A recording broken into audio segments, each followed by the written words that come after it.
Hey everyone, welcome to Paranormal M. Before we begin, please subscribe if you haven't already, and give the video a like if you enjoy the stories. We're starting tonight with the Minxiong Haunted House in Taiwan. What makes this place unusual is that there isn't just one ghost story attached to it. Over the years, people have told stories about a woman in white, a haunted well, soldiers seeing figures in the dark, and visitors experiencing things they couldn't explain. We'll take a closer look at those stories now, so settle in, relax, and I hope you have a good night and sleep well.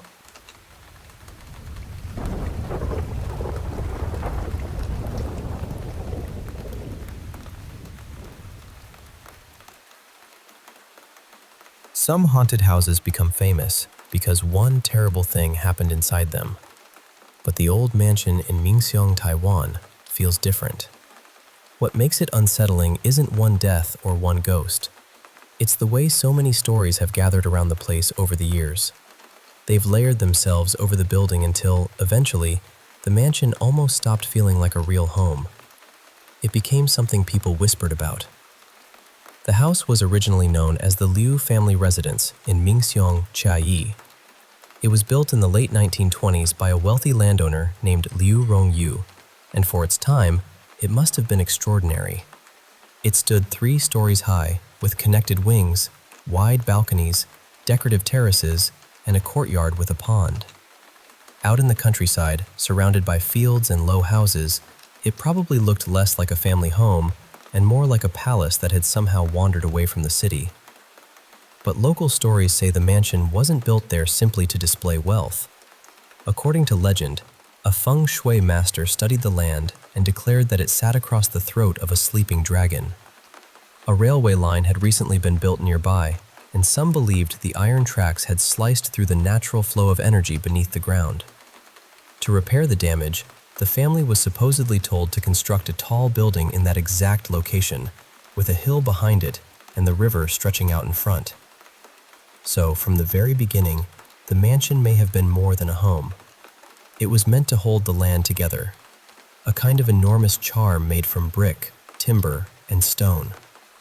And whenever I hear that, I can't help wondering, if the house was built to keep something under control, what was it trying to contain? Sometime in the mid-1940s, the Liu family moved away. Their descendants later said there was nothing mysterious about it. The mansion was too far from the center of town, transportation was difficult, and daily life there had become inconvenient. That explanation sounds perfectly reasonable. It may even be completely true. But reasonable explanations rarely survive for long in an abandoned house. Once the family left, the mansion slowly began to collapse into silence. The lamps went dark. Dust gathered across the floors. The pond filled with leaves and rainwater. Vines climbed over the balconies, and thick roots pushed into the walls. At night, the empty windows seemed to stare across the fields. Then, a few years later, soldiers arrived. Around 1949, nationalist troops were stationed in the region, and some of them reportedly used the abandoned mansion as temporary sleeping quarters. Electricity in the countryside was unreliable, so after sunset, the building became almost completely black. One night, a young soldier claimed he saw a pale figure pass slowly in front of an upstairs window. He was so frightened that he refused to sleep. His commanding officer laughed at him and ordered wires and bulbs to be installed throughout the mansion. He believed that once the corridors were brightly lit, the ghost stories would disappear. But on the following night, someone saw the figure again. This time, an officer drew his pistol and fired into the darkness. The gunshot echoed through the entire building. Soldiers rushed toward the sound, expecting to find an intruder, or perhaps nothing at all. Instead, they found one of their own men lying on the floor. According to the story, the supposed ghost had only been a soldier walking through the mansion late at night, possibly on his way outside. In the confusion, fear had turned an ordinary person into a shadow, and that shadow had become a target. Some visitors still claim there are bullet marks in the old walls. Whether those marks belong to that night, I honestly don't know. But from then on, the mansion was no longer merely abandoned. A real death, or at least the story of one, had entered the house. And once one tragedy moves in, others often follow. In the courtyard, there is an old well. One legend says a young servant named Mei Lan fell in love with someone the family considered unsuitable. Heartbroken and unable to escape her situation, she threw herself into the water. People say that if you stand beside the well after dark, you can sometimes hear splashing far below, even when the water is perfectly still. Others say that when you lean over the edge, you get the uneasy feeling that someone at the bottom is staring back. And then there is the sensation people describe near the well. A sudden coldness behind you. The smell of damp clothing. The feeling that someone with wet hair is standing just a few steps away. Another story speaks of a woman dressed in white. During the filming of a television program, several members of the crew reportedly noticed her standing behind one of the upper windows. She didn't wave. She didn't move. She simply watched them from inside the ruined house. By the time anyone went upstairs to investigate, the room was empty. There are stranger stories too. Some visitors claim they entered the mansion at night, fell asleep in one of its rooms, and woke the next morning outside near the courtyard wall. They had no memory of leaving. No memory of walking down the stairs. Nothing. Now, I should be fair. There is no strong evidence for most of these stories. Members of the Liu family have rejected several of the darker legends. The noises inside the mansion may come from wind passing through broken windows. The pale shapes may be moonlight moving across branches. And the woman in white? She may be nothing more than a reflection, a curtain, or the mind trying to create a face where there isn't one. But perhaps that is what makes the place so fascinating. A haunted house doesn't only contain the dead, it contains the fear of the living. Every student, tourist, soldier, film crew, and ghost hunter who enters the mansion brings something with them. A rumor, a memory, a nervous glance toward an empty staircase. Then they leave with a new story. Over time, those stories sink into the walls. Eventually, the old Liu residence stopped belonging only to the family who built it. It began to belong to everyone who had ever been afraid of it. And after nearly a century of rumors, tragedies, shadows, and whispered sightings, I think the real question is no longer whether the mansion is haunted. The real question is this: after a house has carried so much fear for so many years, is it possible for it to be ordinary ever again?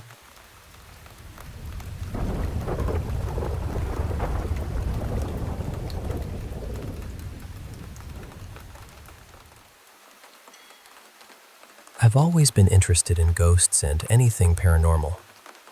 Ever since I was a kid, I've watched countless videos, read stories, and listened to people talk about strange experiences.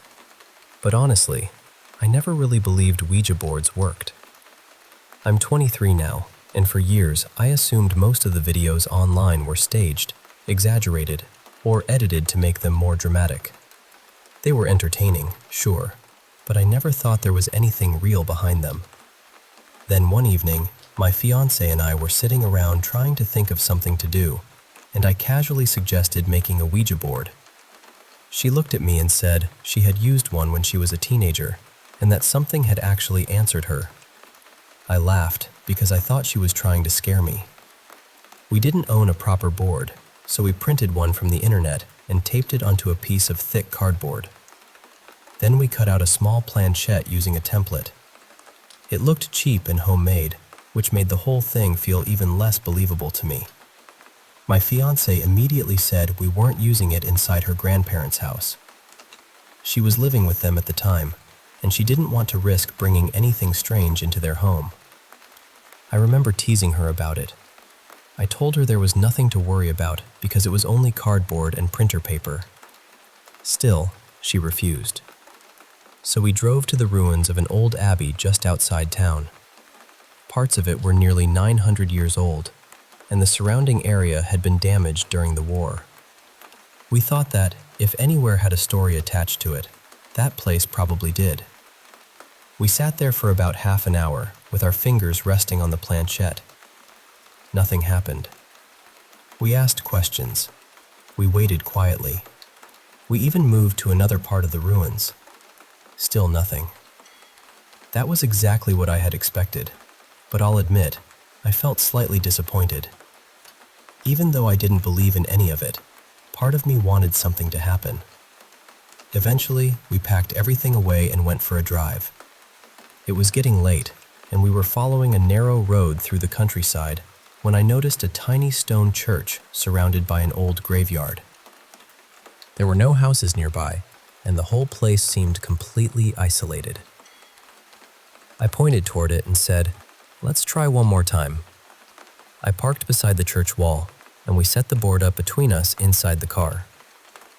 For the first 10 minutes, nothing happened. Then, the planchette began to move. It wasn't fast. It didn't shoot across the board like you see in horror films. It moved slowly, almost hesitantly. My immediate reaction was to accuse my fiancée of pushing it. She swore she wasn't. I asked her again, and she became frustrated with me. She lifted her finger slightly to show that she was barely touching it. That was the moment I started to feel uncomfortable. We asked, "Is anyone here with us?"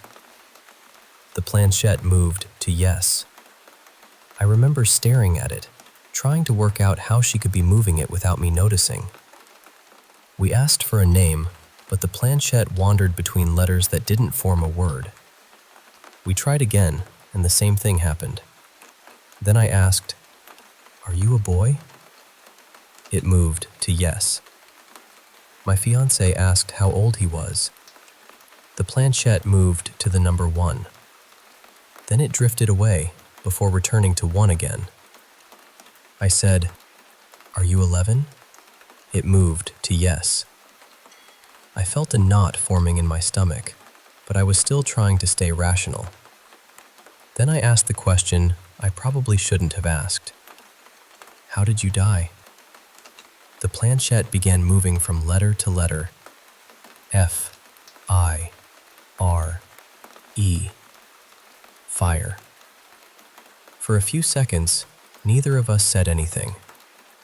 We tried asking for his name again, but the letters still made no sense. Finally, I asked, "You don't want us to know your name, do you?" The planchette moved to yes. After that, it stopped completely. We waited another several minutes. We asked more questions. We took our hands off and started again. Nothing. I was shaken, but I was also desperate to prove there was a logical explanation. I got out of the car and walked through the graveyard with the light from my phone, looking at the headstones. I wanted to see whether an 11-year-old boy was buried there. My fiancée stayed near the car. She felt uncomfortable searching the graves at night, so she looked online instead. A few minutes later, she told me she had found a burial record for the church. There was an 11-year-old boy listed. Even then, I told myself it was just a coincidence. There must have been plenty of children buried in old graveyards. But when I climbed back into the car, I began to feel strange. I wasn't exactly frightened. I just felt distant, almost as though I was watching everything from somewhere outside myself. Then a thought entered my mind. I asked my fiancée to search the boy's name together with the name of the nearby village. She went quiet. Then she gasped and turned her phone toward me. She had found an archived newspaper report from 1951. According to the article, 2 young boys had been playing near an abandoned vehicle. One of them had been striking matches, and a burning match had fallen near the fuel tank. There was still petrol inside, and the car caught fire. Both boys were badly burned. They died in the hospital the next day. I didn't know what to say. My fiancé couldn't have planned it. I had chosen the road. I had noticed the church. I had suggested stopping. Until that evening, neither of us even knew the graveyard was there. We drove home in near silence. Every so often, one of us would start to say something, but neither of us could find the right words. Even now, I don't know exactly what happened that night.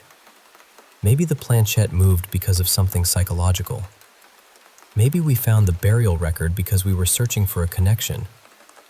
Maybe it was all an extraordinary chain of coincidences. I'm not asking anyone else to believe it. I only know that before that night, I was completely convinced Ouija boards were nonsense. Afterward, I wasn't so sure. Whatever happened in that quiet country graveyard, it changed the way I think about the things we can't explain. And it's something I'll remember for the rest of my life.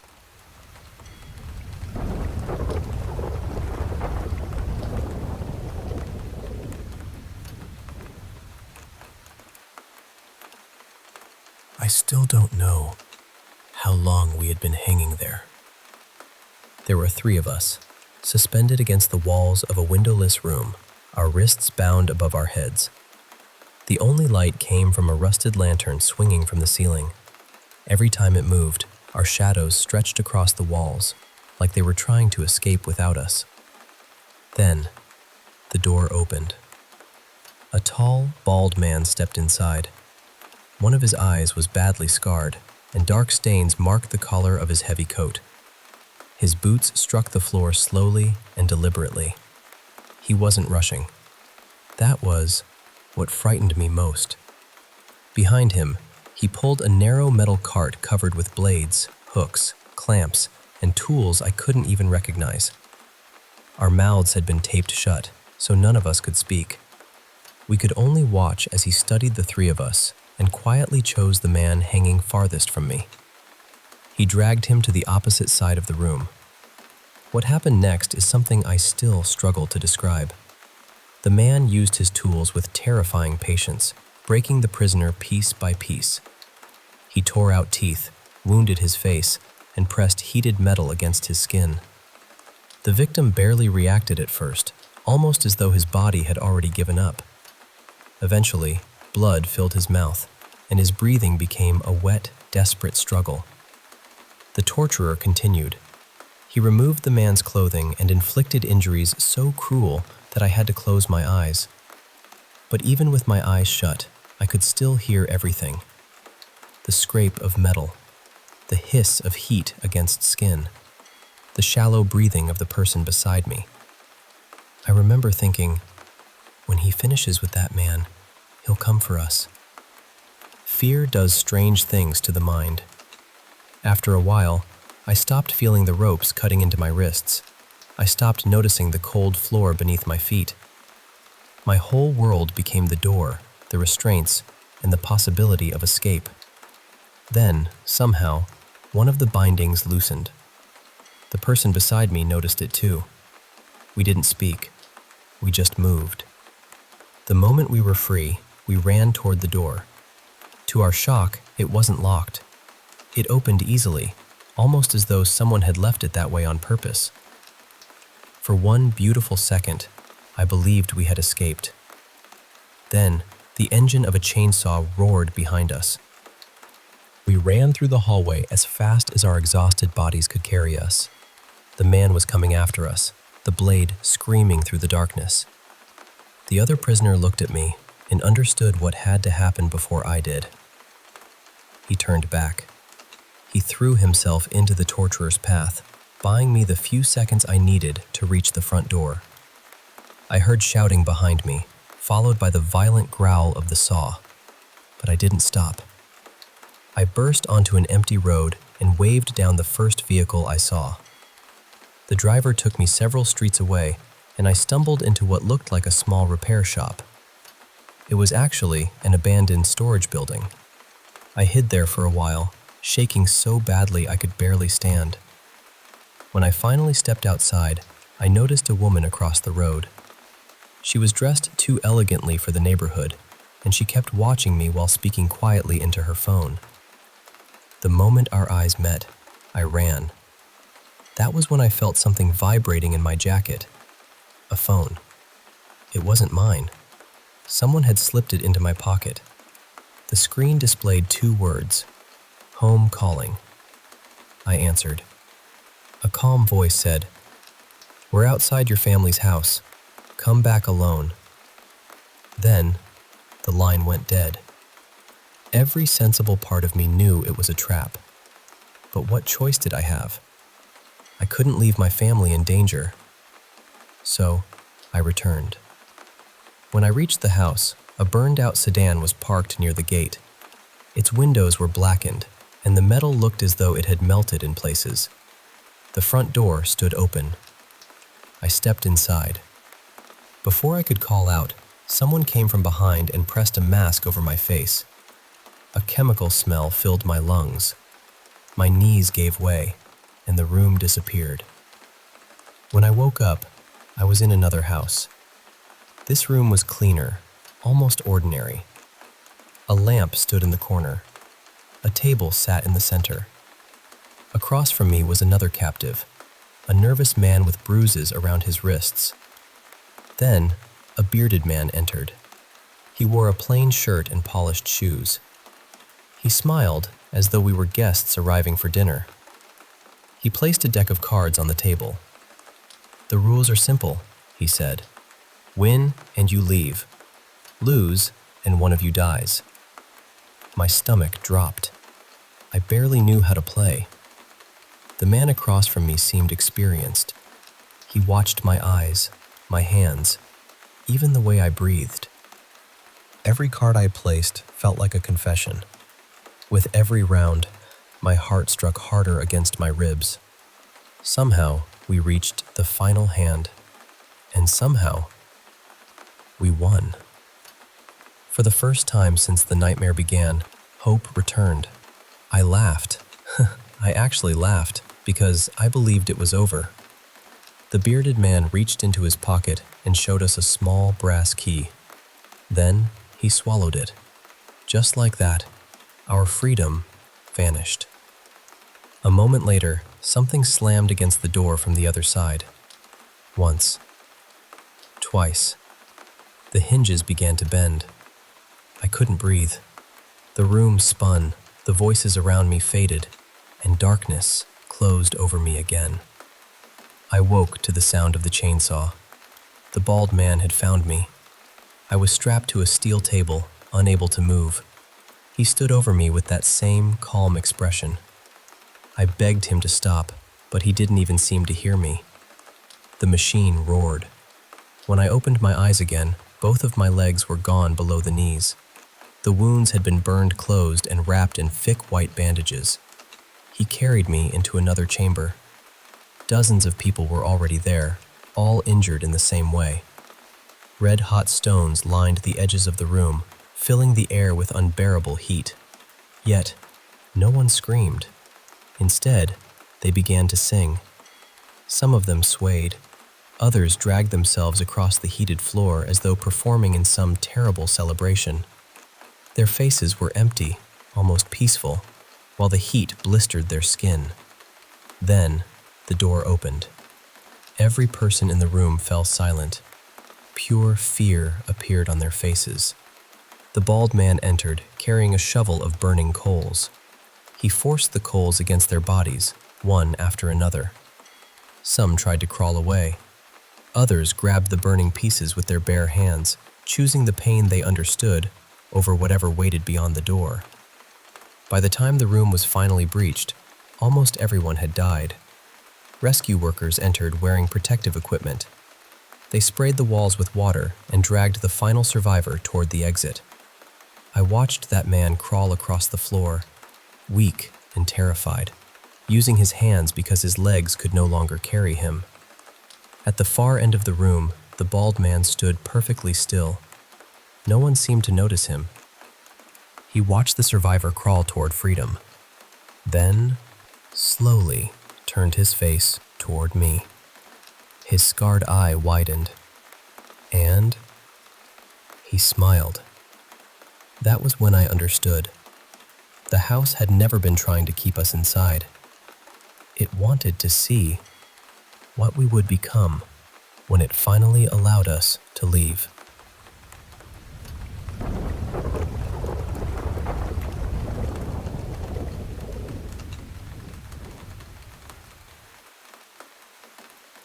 You know, there are mornings when you wake up feeling a bit disoriented, like the world outside your window is unfamiliar, yet oddly inviting. That's exactly how I felt that morning. I sat up slowly, my mind still fuzzy with sleep, trying to pin down the time. The room was bathed in this soft, warm, orange glow, sunlight sneaking in through the curtains. It was early, but late enough that my usual sense of urgency was replaced by something more calm. I pulled back the curtains, and there it was. The trees outside swaying gently in the breeze, their leaves whispering secrets to one another.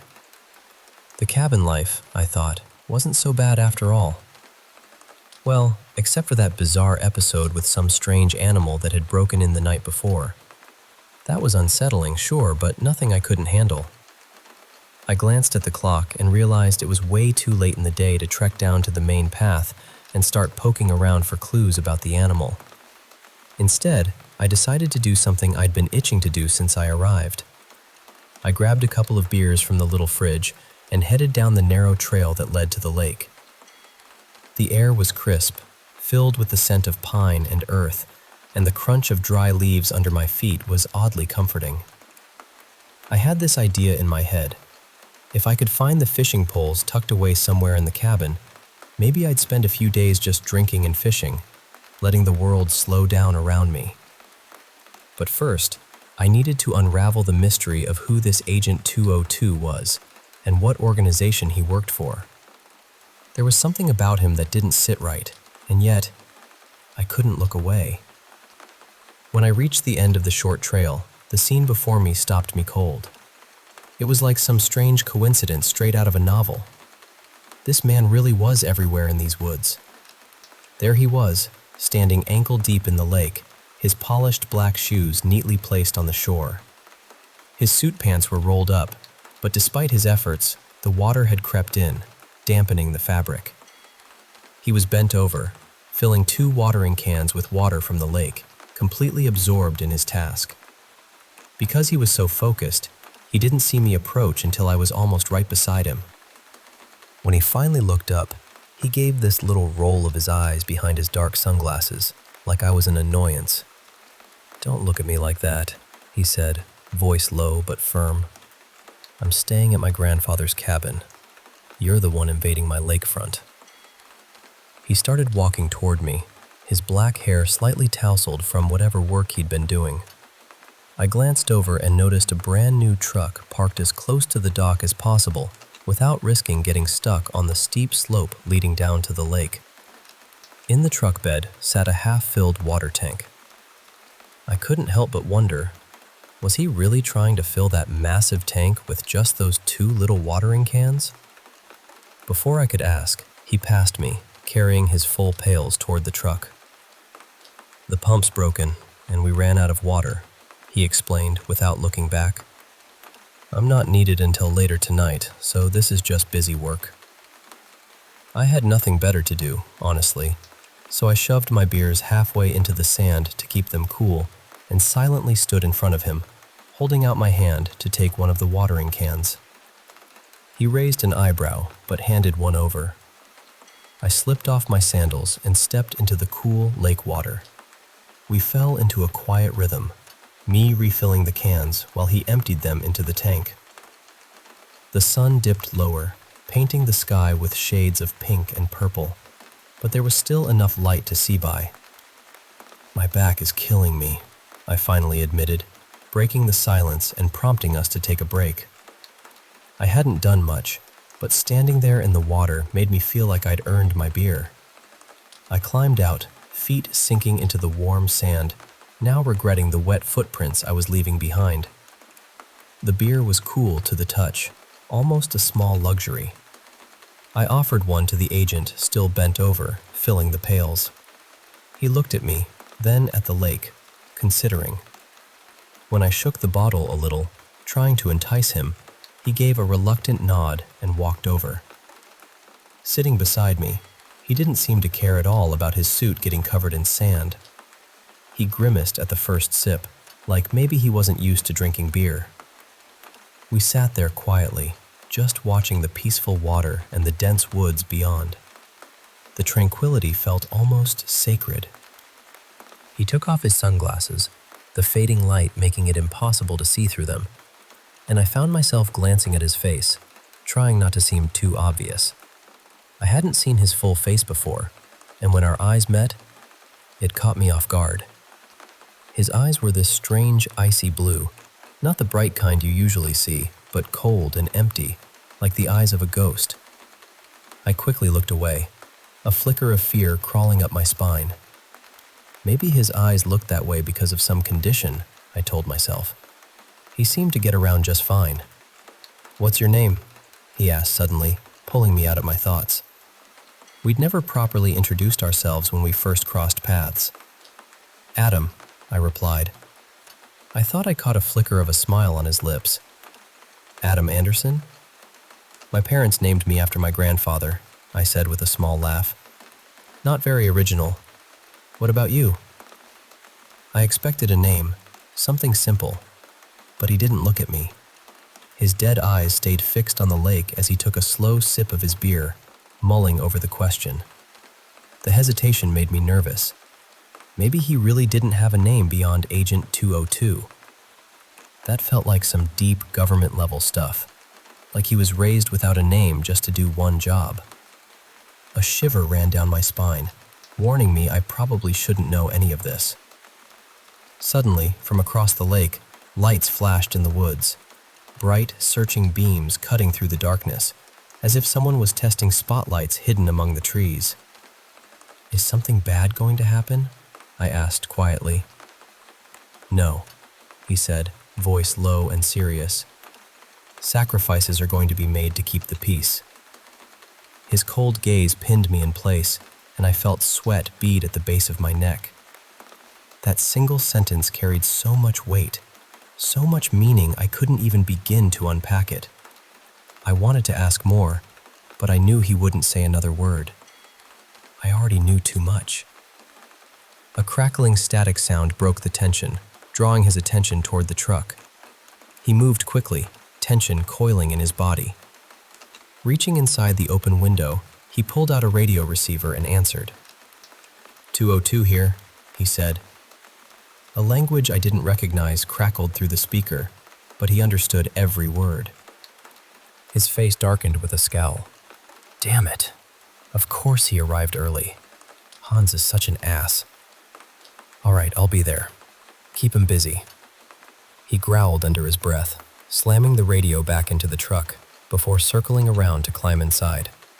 I stood up, gathering our half-finished beers and making sure not to litter the pristine lakefront. "Adam," he called out. His voice made me pause, leaning slightly toward the truck. I keep saying this, but stay out of the woods. His strange eyes bore into mine until I couldn't hold his gaze any longer. I looked away but nodded, letting him know I understood.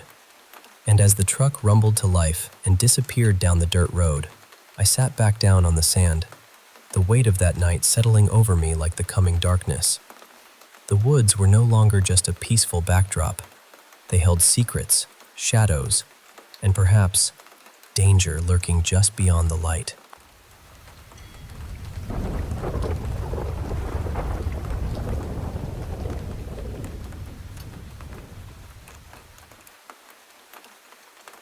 You know, sometimes we just wish we could understand what's really going on around us.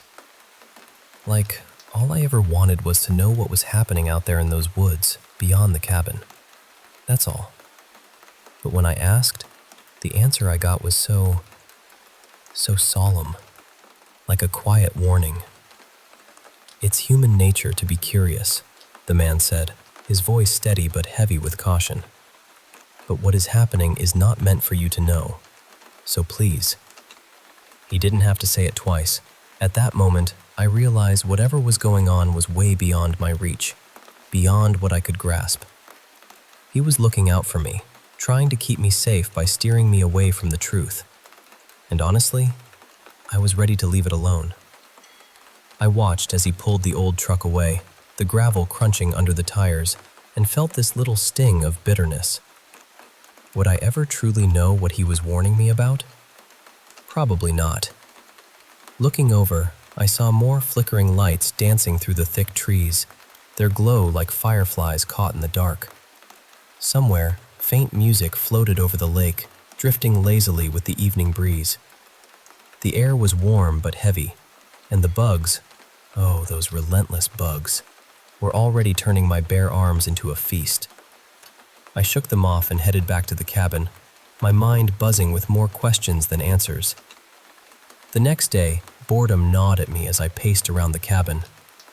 Morning stretched on endlessly, and I caught sight of more cars rumbling down the dirt road, their tires stirring up little clouds of dust that settled on the leaves.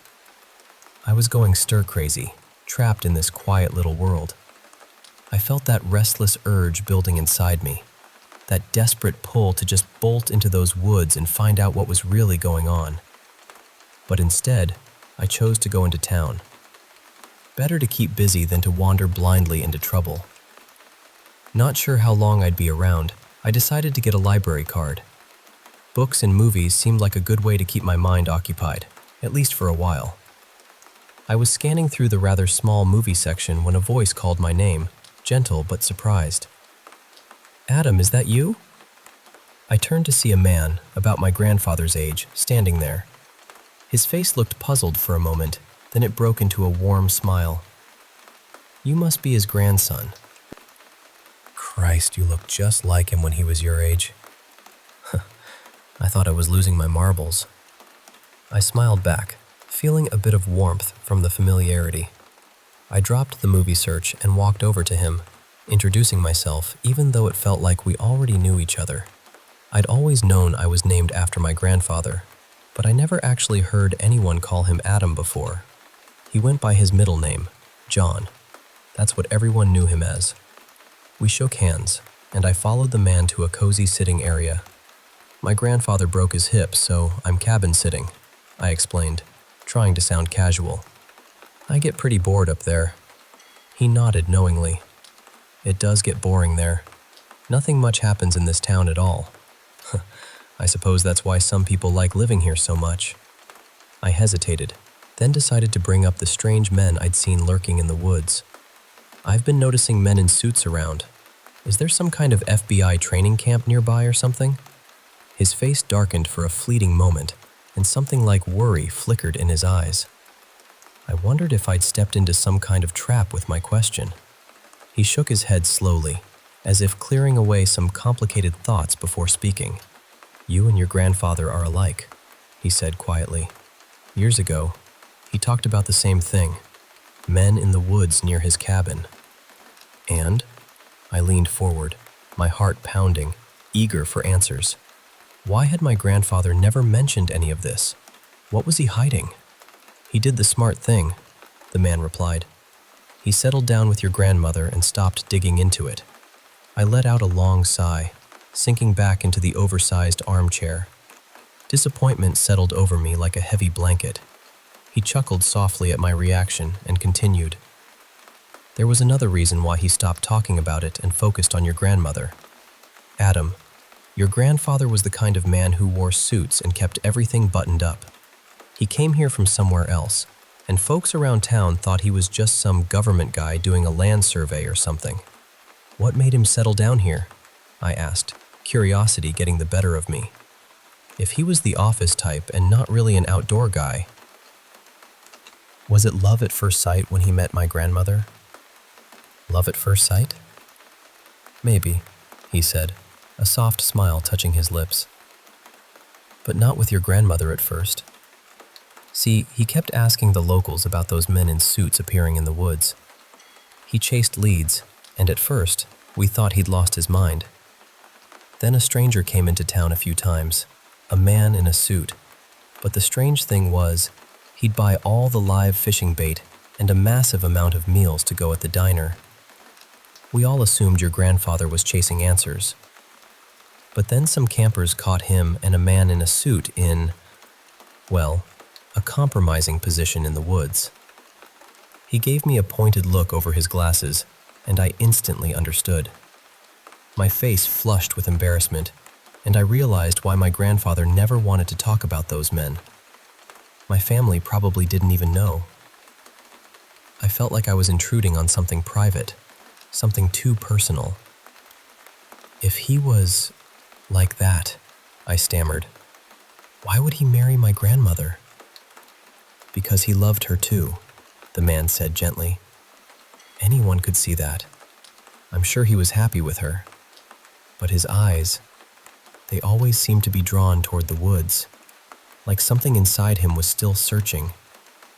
It was painful to see. I'm afraid you might be headed down the same path. He leaned in, voice dropping to a whisper. Ignore whatever is going on out there. It nearly destroyed your grandfather. The few locals who know about it pretend not to. You promise me you'll stay out of it, right? I've seen one of those men in suits, only once. But anyone with eyes like that, they aren't natural. He fell silent, lost in a distant memory that haunted him still. I nodded, feeling the weight of his warning. All these cautions were meant to keep me safe, to keep me away from the woods. But the pull was still strong. I wanted to ask more, to dig deeper. I knew the locals pretended nothing was happening, so getting answers might be impossible. Still, maybe just starting to ask questions wouldn't hurt. What else was there to do? His eyes searched mine, unconvinced I'd listen. He'd done his part by warning me, but he couldn't stop me if I chose to keep pushing. I told myself I'd let it go, but every little piece of information, every whispered hint, kept pulling me back in. The woods were calling, and I wasn't sure how much longer I could resist.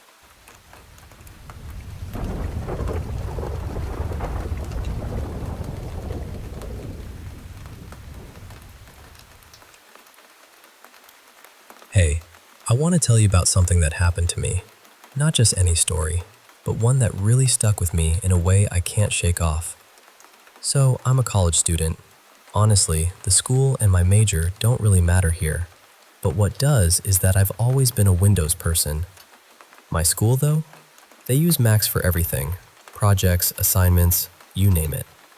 And transferring files between Windows and Macs? Total nightmare.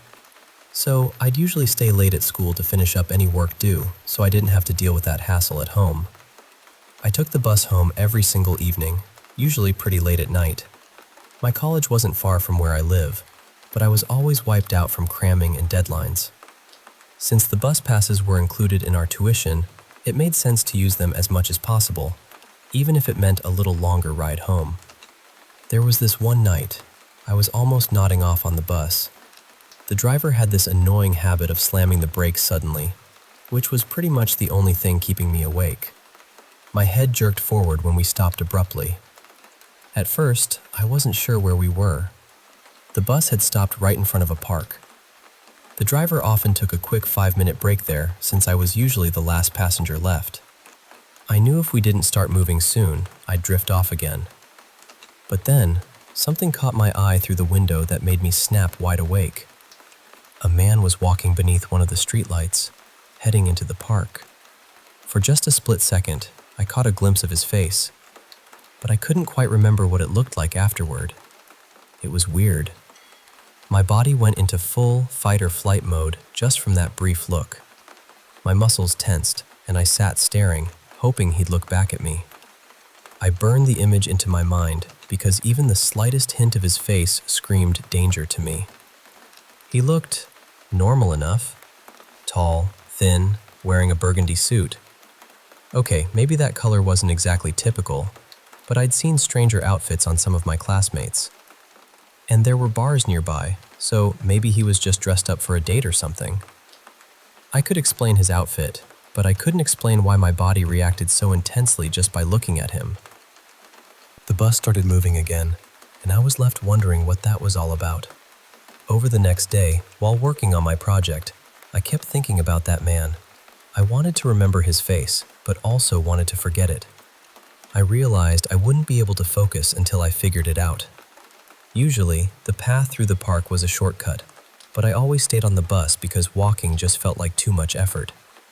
The next night, I got off right at the park entrance. The driver didn't even seem to notice. I knew it was a foolish idea to think that odd man would be back again. Plus, the park had a bad reputation lately.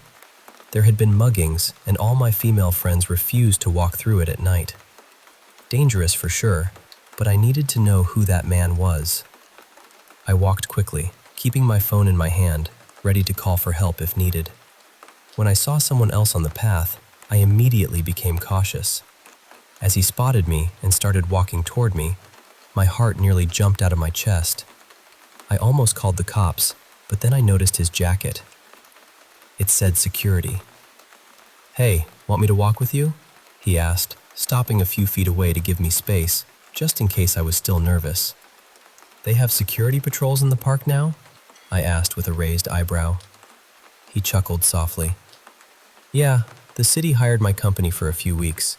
There have been attacks, and there aren't enough cops to cover everything. So, we're here to scare off troublemakers and help anyone who needs it." That actually made sense. I'd heard some cops retired recently, leaving gaps in patrols. I hadn't realized how it was affecting the whole city. "I'm Garrett," he said. "You don't have to walk with me if you don't want, but I can take down anyone who tries to hurt you, though I can't arrest them."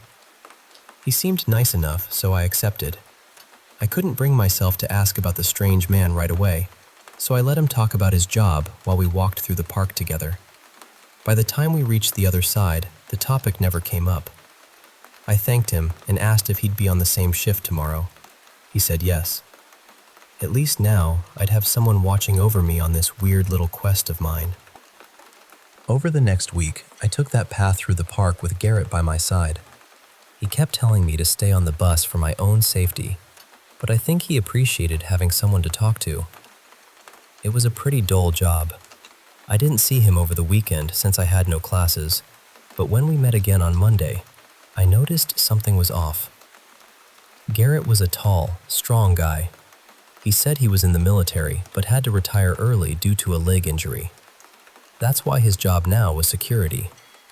But that day, he had a busted lip and a black eye. "Garrett, are you okay?" I asked, concern sinking in. "Yeah, it's nothing," he said, brushing it off. "Some kids got rowdy over the weekend. I had to break it up. They scattered, but I don't trust them. It's better if you stay out of the park for a few days, all right?" I nodded, feeling upset that he'd been hurt. It must have been a large group to take him down like that. My quest to find that stranger suddenly felt like it wasn't worth putting myself or Garrett in danger. Maybe I'd imagined the man in the suit after all. We walked and talked, Garrett happy to have someone to listen after being alone for a couple of days. "You'll stay away for a bit, right?" he asked when we reached the park's exit. "Yeah, a few days," I promised. "But you better be here when I come back." He smiled and we parted ways. I stuck to my word and stayed on the bus for 2 days. Then, on the third day, I was sitting on the idling bus, waiting for it to start moving, when I saw something strange at the park entrance.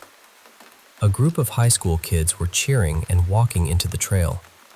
Nothing unusual, except some of them were carrying baseball bats. It took me a moment to realize they weren't just coming from practice. By the time I pieced it together, the bus had already started moving again. I rushed to the front, pleading with the driver to stop. He looked irritated until I explained what I'd seen. He called the cops for me. The bus doors opened when it stopped, and before anyone could stop me, I ran toward the park. Not the smartest move, but I felt like I could find Garrett before those kids did. I wasn't about to leave behind my first real friend. My whole life I'd kept my head down, barely speaking. Now I had someone who liked me for me, and I wasn't about to let anything happen to him. I ran through the dark park, my chest burning from even this light jog. I could hear the kids cheering each other on, and I prayed I wasn't too late. Suddenly, I almost collided with one of them. They stood in a circle, surrounding Garrett. I could tell he'd landed a few punches, but there were too many of them. They overpowered him. Then I heard the sickening crack of a bat hitting something. My stomach turned. I didn't think it had taken me that long, but I was too late. A furious rage boiled inside me, hotter than anything I'd ever felt. I stepped back, away from the group, trying not to be seen. "Hey, you assholes! The cops are coming, so you better get the hell out of here," I shouted, trying to sound intimidating. I'm small, a college student, and every one of those kids was bigger and stronger. Some laughed at my poor attempt to scare them off. "Oh yeah? Then we better finish this real quick," one of them sneered, raising his bat to strike Garrett, who was hidden in the middle. I froze, mouth open, unable to scream or help. Then, by some miracle, everything stopped. The kids all turned toward me, confusion and fear spreading across their faces. Then, behind me, something appeared. "Who the hell is—" one of the teens began, but his voice broke into a strangled noise. I didn't turn around right away. I watched their faces twist from confusion to pure terror. Their skin went pale. Some gagged, others just stared wide-eyed. Weapons dropped to the ground as their minds seemed to unravel. A few stood frozen, blood trickling from their noses before collapsing to the ground. Garrett was curled up, shielding his head. I didn't know how badly he was hurt. I wanted to run to him, but first, I had to face what was behind me. I turned slowly to see the man in the burgundy suit standing just a step away, under the park light. If he had eyes, he'd be looking down on me. But he didn't have a face. Where his face should have been was just a void, a deep, black nothingness. At first, it was a simple black hole, but the longer I looked, shapes twisted and shifted inside it. Shapes no human language could describe. My head pounded, but I couldn't look away. I've never been so terrified in my life. Somehow, my heart kept beating as the world around me seemed to warp and shift, like everything was shaking but also still at the same time. From the void, the swirling colors and shapes flowed toward me endlessly. I vaguely noticed my own nose bleeding and my fingers twitching from the horror I was witnessing, an unearthly vision that should not exist. Time lost all meaning as I stared into that void, and then, just for a moment, I glimpsed the creature's true face. Something so brief, so terrifying, I felt my heart race and snapped out of the trance. My head throbbed, my nose still bleeding, but other than that, I was okay compared to the teens behind me. The man stood with his hands in his pockets. When I wiped my nose on my sleeve, he reached out his hand. Without thinking, I took it. The swirling void and colors still danced within that faceless space, making me dizzy, but I felt something stronger than fear. A flutter in my stomach, a strange lightness. "Are you single?" I blurted out. I wanted to scream. Everything around us stopped.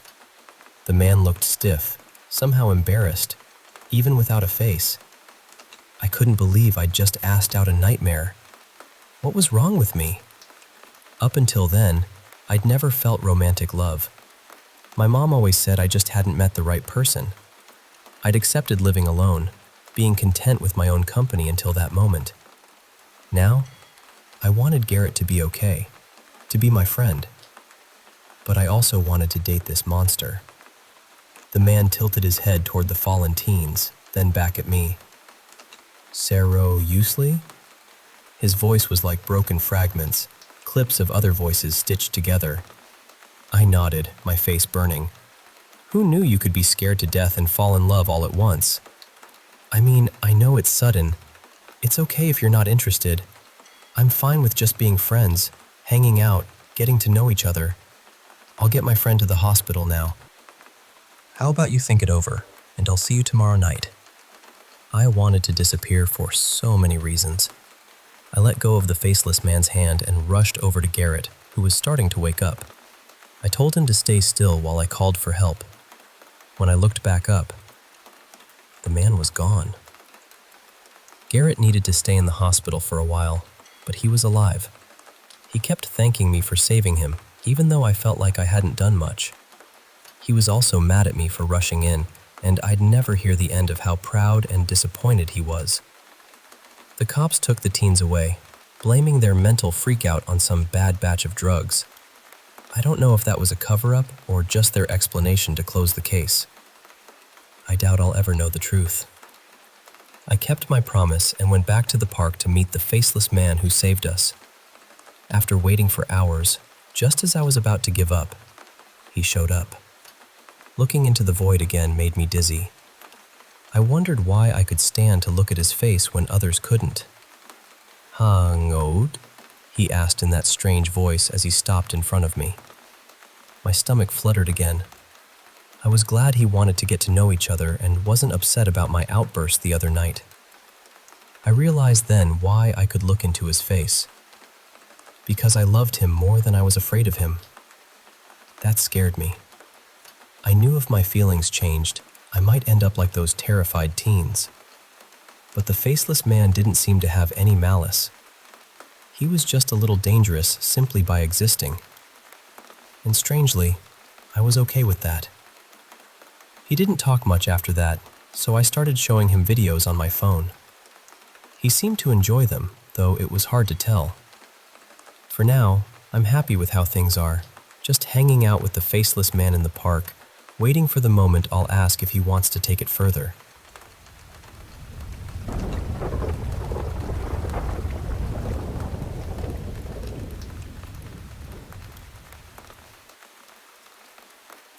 Hey, I want to tell you about this strange and kind of unnerving experience I had with my neighbor, Dimitri's, or Dimitri as he goes by.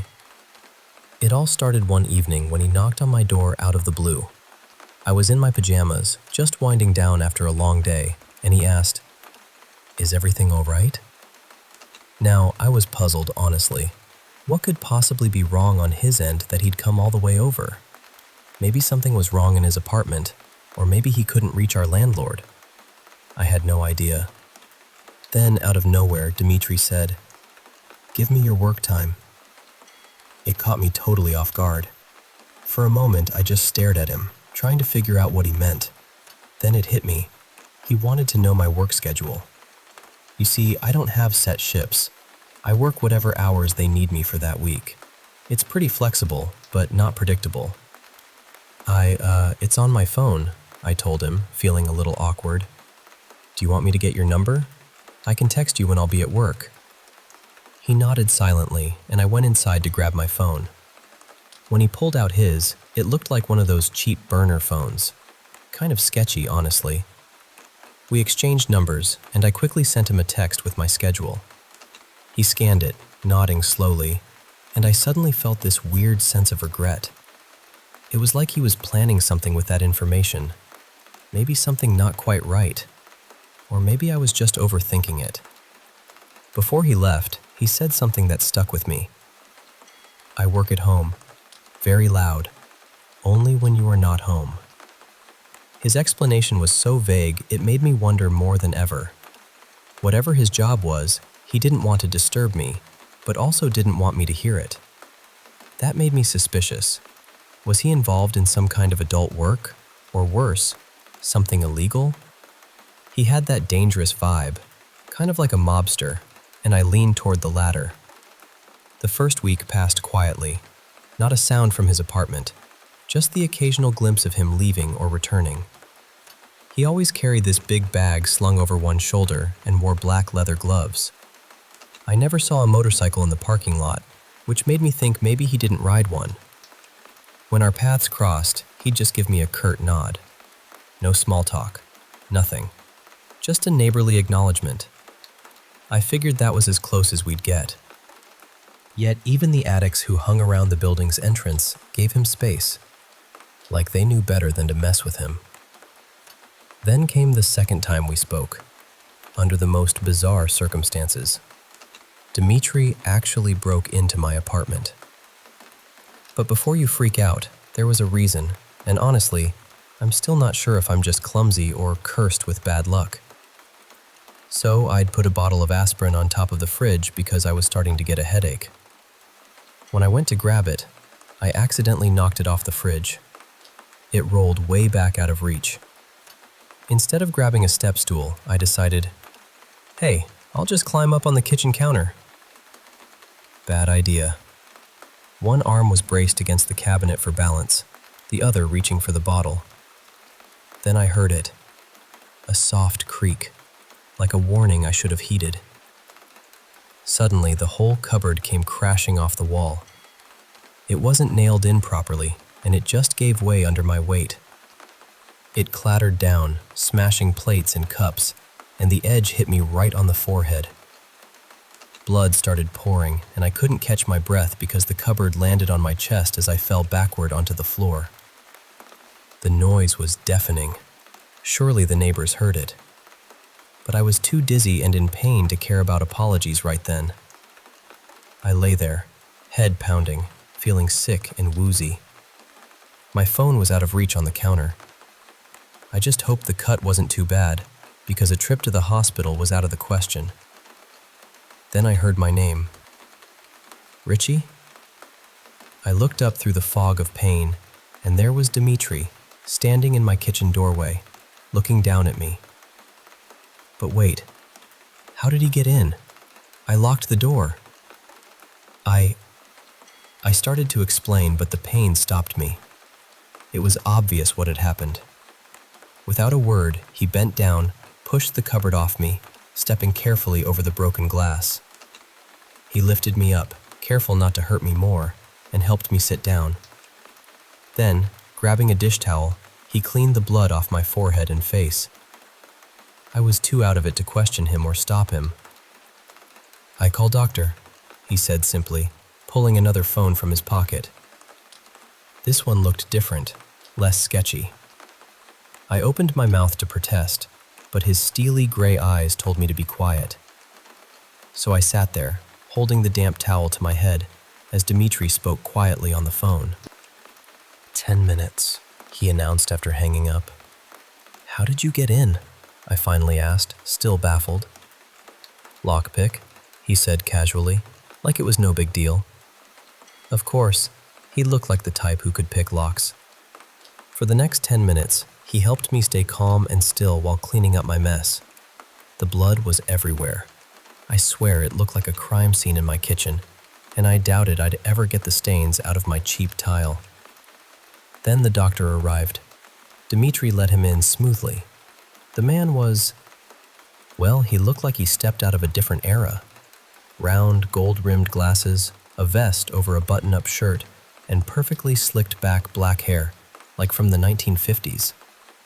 He pulled out a pen light from his bag, shining it into my eyes and making me follow it. "No brain damage, that's good," he said, his voice stern but with a hint of kindness.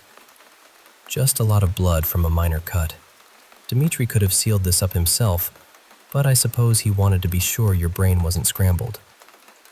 He introduced himself as Dr. Philo and set about cleaning and stitching my forehead, 3 stitches in total. It hurt, of course, but I kept talking to distract myself. "He's an all right guy, even if he looks pretty scary," I said, nodding towards Dimitri, who was quietly cleaning up the broken dishes. The doctor chuckled. "I think he just doesn't want to move again. If you look past the kinds of people living here, this place is actually pretty decent. Cheap rent and close to everything." When the doctor finished, he packed up his tools and then, get this, he pulled out a thermos and a box of cookies. I recognized the bakery's name on the box, too fancy for me to ever afford. He poured a small cup of tea that smelled like flowers, and the color was this delicate pink. I'd never seen anything like it. "Drink a little, eat something," he urged gently. "I have a pill to help with the pain, but you need to have something in your stomach first." I wanted to refuse, insisting I was fine, but his gaze was so firm it shut me up. I felt a little embarrassed. Here were these 2 strangers in my apartment because I was too clumsy to grab aspirin properly. I sipped the tea, which was sweet but not overpowering, and nibbled on a cookie that was easily the best I'd ever tasted. I wanted to ask about the tea brand, but feared it'd be just another thing out of my budget. After I finished a few cookies, the doctor gave me the pill. I should have been more wary, but I trusted them without hesitation. "You'll be asleep for a few hours," Dr. Philo said. "If you're working tomorrow, cancel your shift to rest. I'll write you a note if you need one." I opened my mouth to argue, but that was the last thing I remembered that night. The next morning, I woke up confused. My head felt heavy but not painful, and somehow I was in bed wearing a clean shirt. I looked around, trying to remember how I got there, but nothing came to mind beyond talking to the doctor. I went to the kitchen to check the damage, and there was none. Not a speck of blood.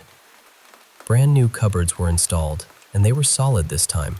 I shook them to be sure. Most of my plates and cups were still missing, but everything looked clean and orderly. I called my boss, told them I wouldn't be in that day, and they said someone had already arranged the day off for me. That was odd. My workplace was strict about calling in yourself, even if you were in a coma. I wondered what kind of strings Dimitri had pulled. Curious and grateful, I went next door to thank him in person. The door opened, and he looked down at me with that same cold, unreadable expression. Thank you for helping out. Did you ask the landlord to replace my cupboards?" I asked softly. "No, I did. Woodworking is a hobby," he said simply. "Wait, he rebuilt my cupboards overnight? For a stranger?" I peeked inside his apartment. It looked almost identical to mine, except his hallway floor was covered in plastic sheets. He was painting. Near the doorway, I noticed some dried brown stains on the baseboard he hadn't covered yet.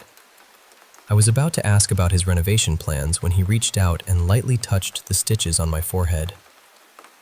"This is going to scar," he said quietly. "Oh," I replied, awkward and speechless. That's when it hit me. Maybe this man, who seemed so threatening, was actually just a kind person. Maybe even interested in me. My face flushed and I froze, trying to push the thought away. I told myself he was just a nice guy, nothing more. I'll make you dinner, as a thank you," I stammered, mentally scolding myself for sounding so awkward. He didn't respond immediately, just kept that stone-cold expression. "Do you like dogs?" he asked suddenly. That question threw me off completely. "Yes," I replied hesitantly. "I'll make you a dog. Go rest. I need to do work." And just like that, he turned and went back inside, closing the door behind him. I wasn't sure what he meant. Did he mean a wooden dog, since woodworking was his hobby? Or something else?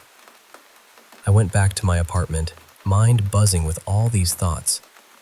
I spent the evening cooking, trying not to obsess over the thing that maybe my neighbor liked me. It was new territory. I'd never been interested in guys, or girls for that matter. I'd always assumed those feelings would come with the right person. But here I was, making dinner for Dimitri, the mysterious, dangerous-looking neighbor who just might be a little more than that. And so, that's where I am now. Curious, a bit nervous, and definitely grateful for the quiet care of a man who seemed like he belonged in the shadows, but turned out to be a surprising light in my life.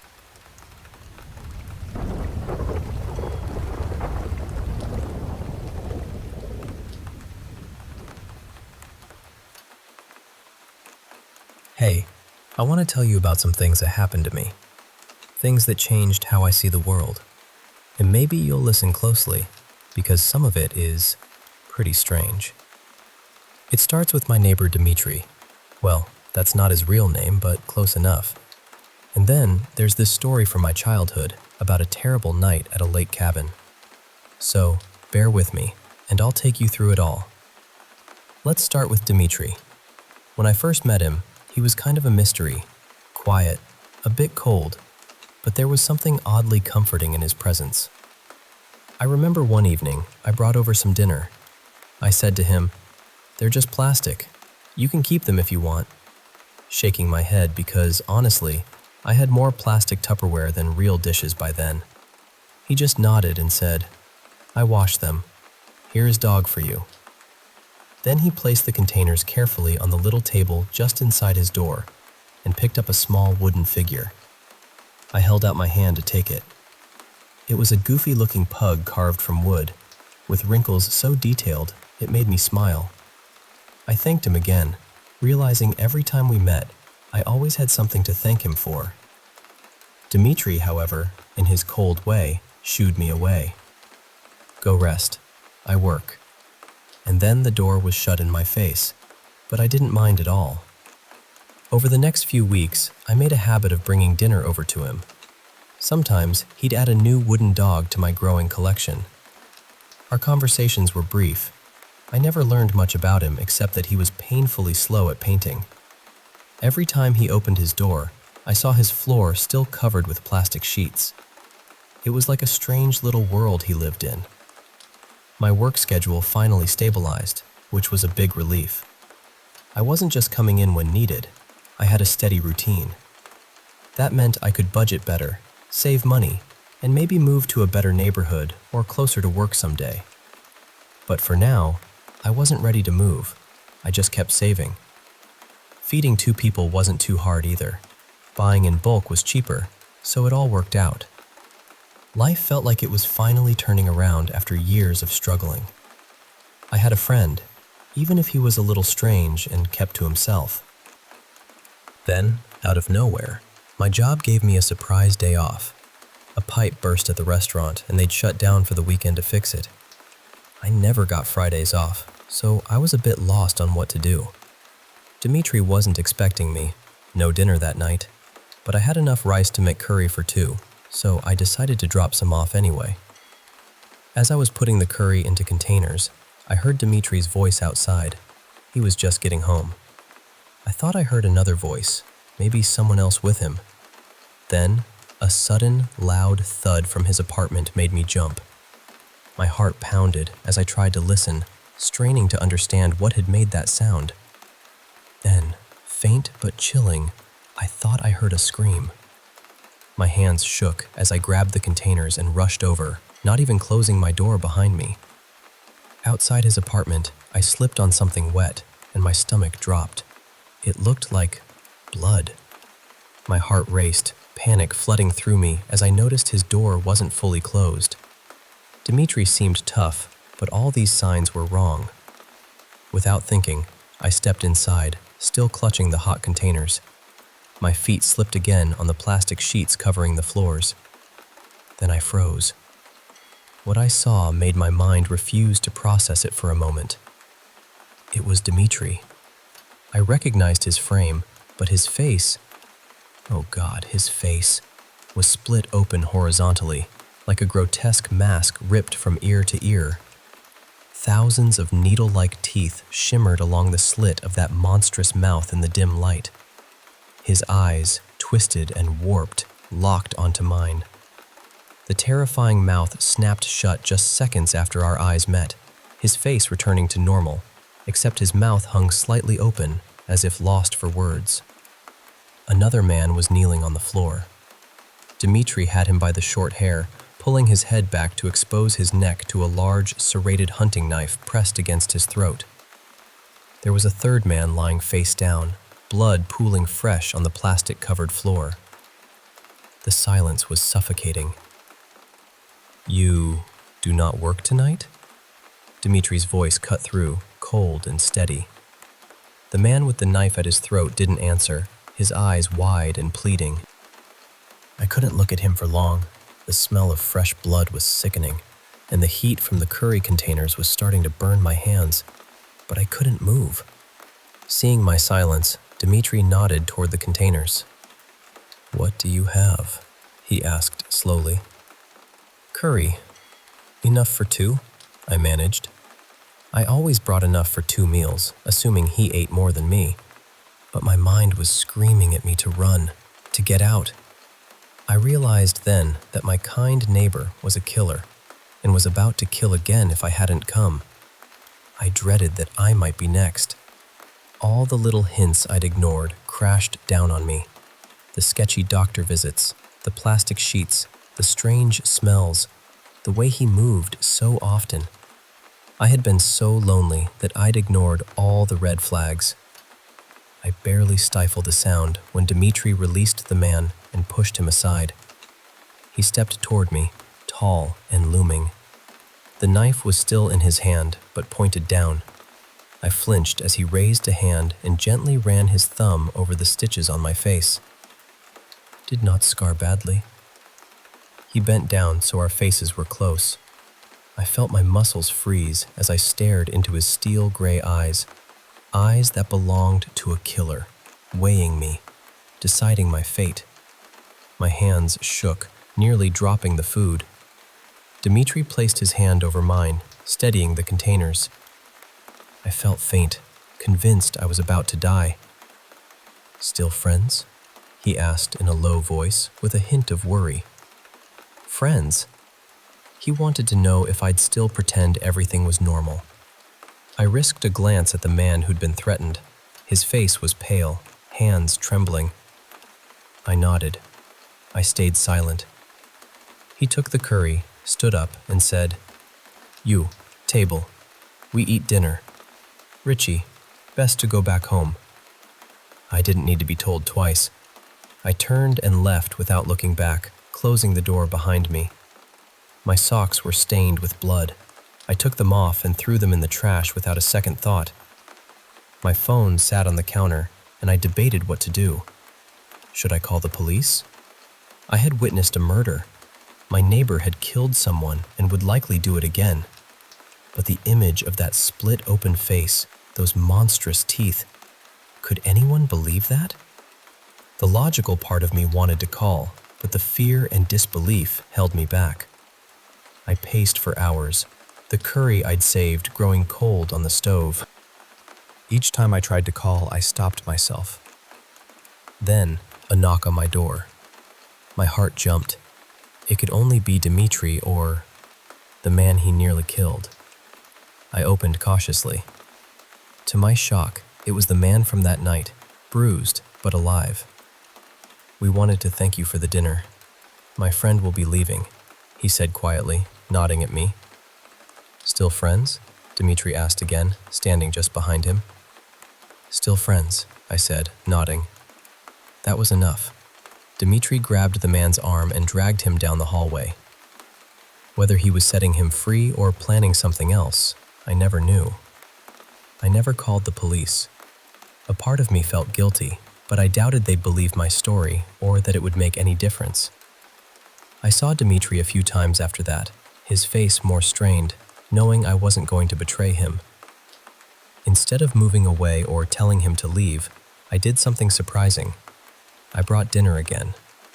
He looked shocked to see me smiling with food in my hands. Gathering my courage, I asked, "Do you want to eat together?" He nodded, unsure. My neighbor is a killer, and maybe not even fully human. But strangely, I don't mind. I've been lonely for years, and sharing a meal, talking about my day, is something I need. Murderer or not, human or not, at least he sits and listens. Now, about that lake story from my childhood. When I was about 10, my family pooled money to rent a cabin by a lake. All my aunts, uncles, and cousins stayed there. It was crowded, but I loved it. We had 2 amazing weeks running into the lake whenever we wanted, fishing, but my favorite thing was collecting freshwater mussels. The locals hated these mussels because they were invasive and damaged the lake's ecosystem.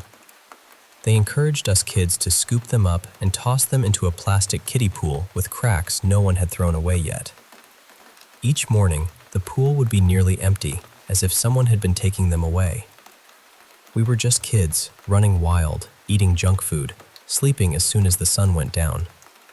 I wished I could live like that forever. No homework, no worries. But all good things end. The night before we left, my cousins thought it'd be fun for me to watch a horror movie, my first one beyond PG-13. It was a cheesy slasher film about a killer in the woods. The cabin was surrounded by forest, so I was terrified all day, fearing the film's masked maniac was lurking out there.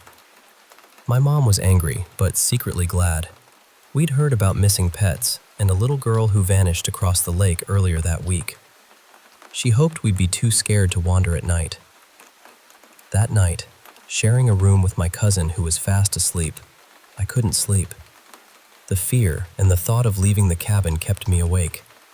It was muggy, so I kicked off the thin sheets and cracked the window for fresh air, even though the screen was missing and bugs could get in. Looking out, the trees looked dark and menacing, with distant thunder signaling an approaching storm. A breeze brought a horrid smell, a rotting fish stench, like 100 fish had died. I nearly gagged.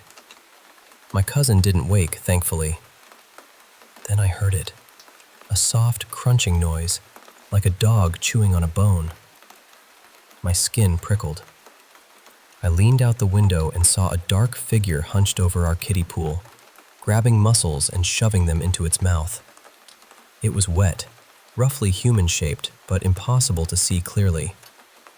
When it noticed me, its head turned, and I locked eyes with it. Its eyes glowed yellow in empty sockets, and when it opened its mouth, rows of sharp teeth gleamed as it crunched mussels noisily. I froze, terrified. Monsters weren't real, not to me, but here was so staring back. It started climbing the side of the cabin, its webbed, clawed hands slapping wetly against the wood as it pulled itself up toward the window. The smell grew worse, my heart pounding so hard I felt dizzy. My vision blurred as I tried to move but couldn't, trapped by fear. It made a low, excited sound, a breathy "rrrr" as it climbed closer, its face flat and black, no nose, just those terrible eyes and teeth. Its clawed hand reached the windowsill beside mine, and I could feel the fishy stench overpowering everything. Then, a sudden thunderclap shook the cabin, snapping me out of the trance. I screamed, slammed the window shut, and saw no claws on the sill. I ran screaming down the hall, banging on doors, begging for someone to save me. Everyone woke up, but no one believed me. My cousin was angry at being disturbed. They blamed the storm for scaring me awake or giving me nightmares. I stayed in the living room with my aunt and uncle, who blocked the doors with chairs. At least they humored me that much. But none of us thought about the windows on the first floor. I stayed awake, listening to the storm's roar, but between the thunder, I swear I heard that same low, excited breath, the "rrrr," haunting me still. So, yeah, that's my story. From a neighbor who's not quite human and dangerous, to a childhood nightmare that made me fear storms forever. I just wanted to share it with you, in case you ever hear that strange noise, or see a shadow where it shouldn't be. Stay safe out there.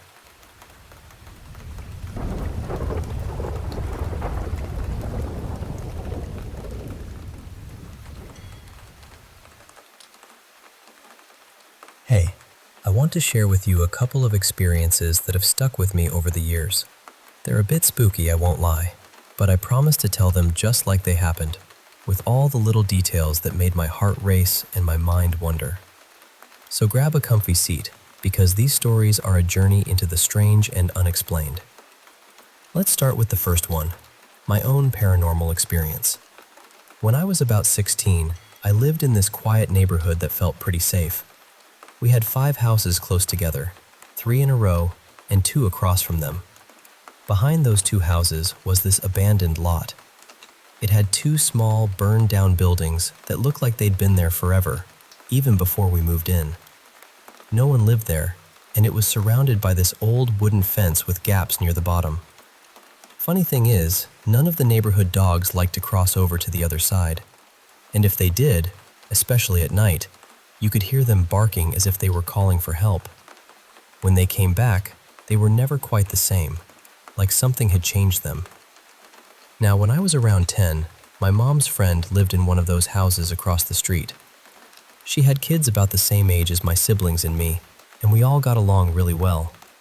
One night, the four of us, my younger brother, who was about 8 then, my younger sister, who was 6, my mom's friend's daughter, who was 9, and me, we were alone because our parents had gone out to a bar. They left us with my older sister and the oldest daughter of my mom's friend, both around 16. We were all outside on a trampoline, tossing a ball back and forth. Then, someone threw the ball a bit too hard, and it bounced right over the fence into that abandoned lot. It was dark, so none of us wanted to go get it. But as kids, we got a little brave, or maybe curious, and started daring each other to call out, "Is anyone there? Can we have our ball back?" It was quiet for a while. Then we decided to just go back inside. As we stepped onto the staircase leading to my house, we heard this faint noise. The front light wasn't very bright, so we couldn't see much. Then, out of the shadows, the ball rolled back onto the steps. Our ball, the exact one we lost. None of us knew how it got there, and honestly, we didn't want to find out. We just ran inside and kept quiet, thinking everyone would laugh at us. Years passed, and none of us spoke about it until I was about 12. My cousin moved into one of those houses. My mom's friend had moved away, and we told him and some of my brother's friends about that creepy, abandoned lot. We talked about the shadowy figures we sometimes saw running around, but no one ever dared to step inside. Around that time, new neighbors moved in, and they had a kid my age who became our friend. One day, we all decided to explore the abandoned side. It was the first time any of us had been there, so we had no clue what to expect. My cousin, my brother, his friends, their brother, our neighbor friend, and I went over. My cousin and I were the only girls. The rest were boys, and they went in first. There was this half-ruined cement building. One side crumbled and broken, the other side just old and worn. Inside and around it, there were so many toys scattered, some in bags, some just left lying there. Behind the building was a patch of dead grass, and oddly, bits of toilet paper were tangled all over the withered plants. In front of that was a small yellow cement house with 2 rooms. One window was broken, but the other 2 were intact. Everyone except me went deeper inside to explore, while I stayed near the entrance to our neighborhood, just walking around, trying not to get too close. Then, out of nowhere, I spotted something on the ground. I knelt down and picked it up. It was a picture, old and folded, with crease marks. It showed a family, a beautiful woman, a little girl, and a man, all smiling. In the background, you could see the very place we were standing, but not wrecked, just as it must have looked long ago. I called the others over and showed them the photo. We stared in silence for a while until we noticed a shadowy figure behind the woman in the picture, like a man's silhouette or a dark shape. The moment I saw it, my fingers slipped and I dropped the photo. I honestly don't remember exactly why, but I think it felt like it burned me. It's a strange memory, but something inside me says that maybe, just maybe, that's how the place got destroyed. Like the photo was a glimpse into a story we weren't meant to see. Then, suddenly, we heard the unmistakable sound of glass shattering. Everyone ran toward the yellow house. My brother and one of his friends shouted in fear. When we got there, one of the 2 unbroken windows was smashed. On the floor, written in what looked like blood, were the words, "Get out of here." That was it for us. We bolted back to my house, not daring to look back. Since then, we never went back into that abandoned lot. But even now, years later, we still hear strange noises and see shadows moving in the night.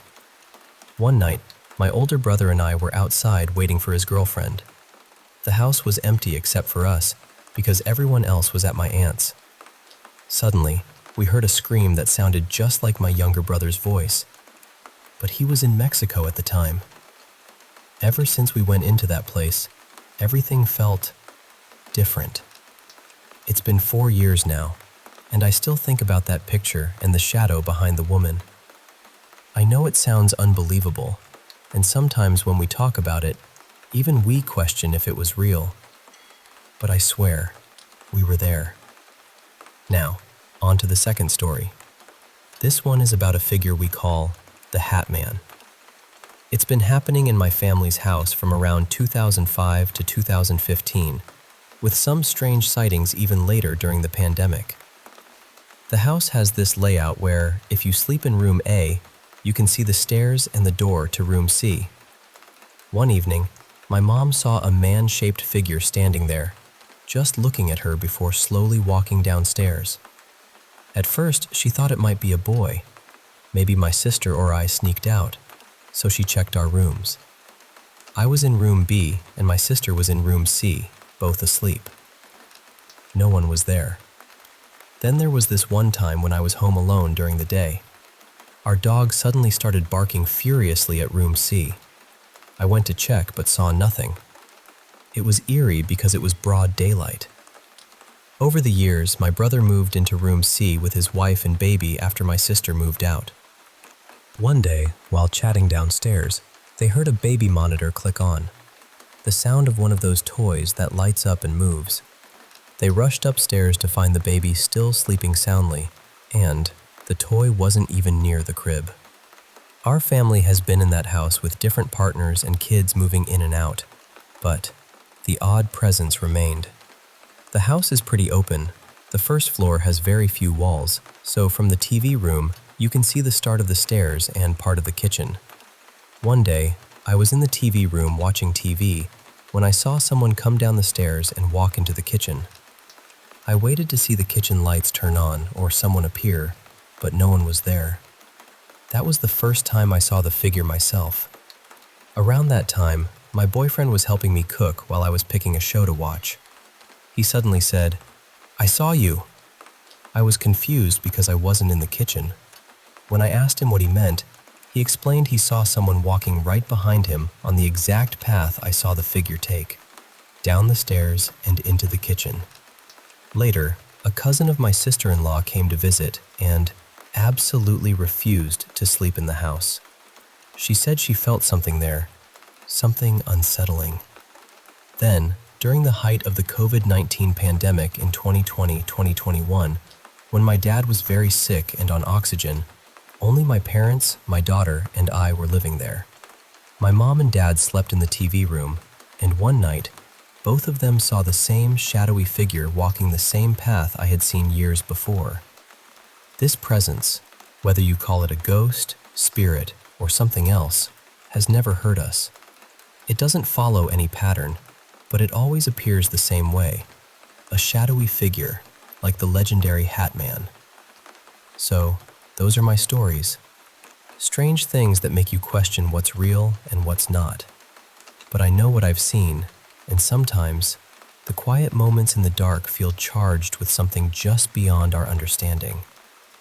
Thanks for listening to me share these whispers from the shadows.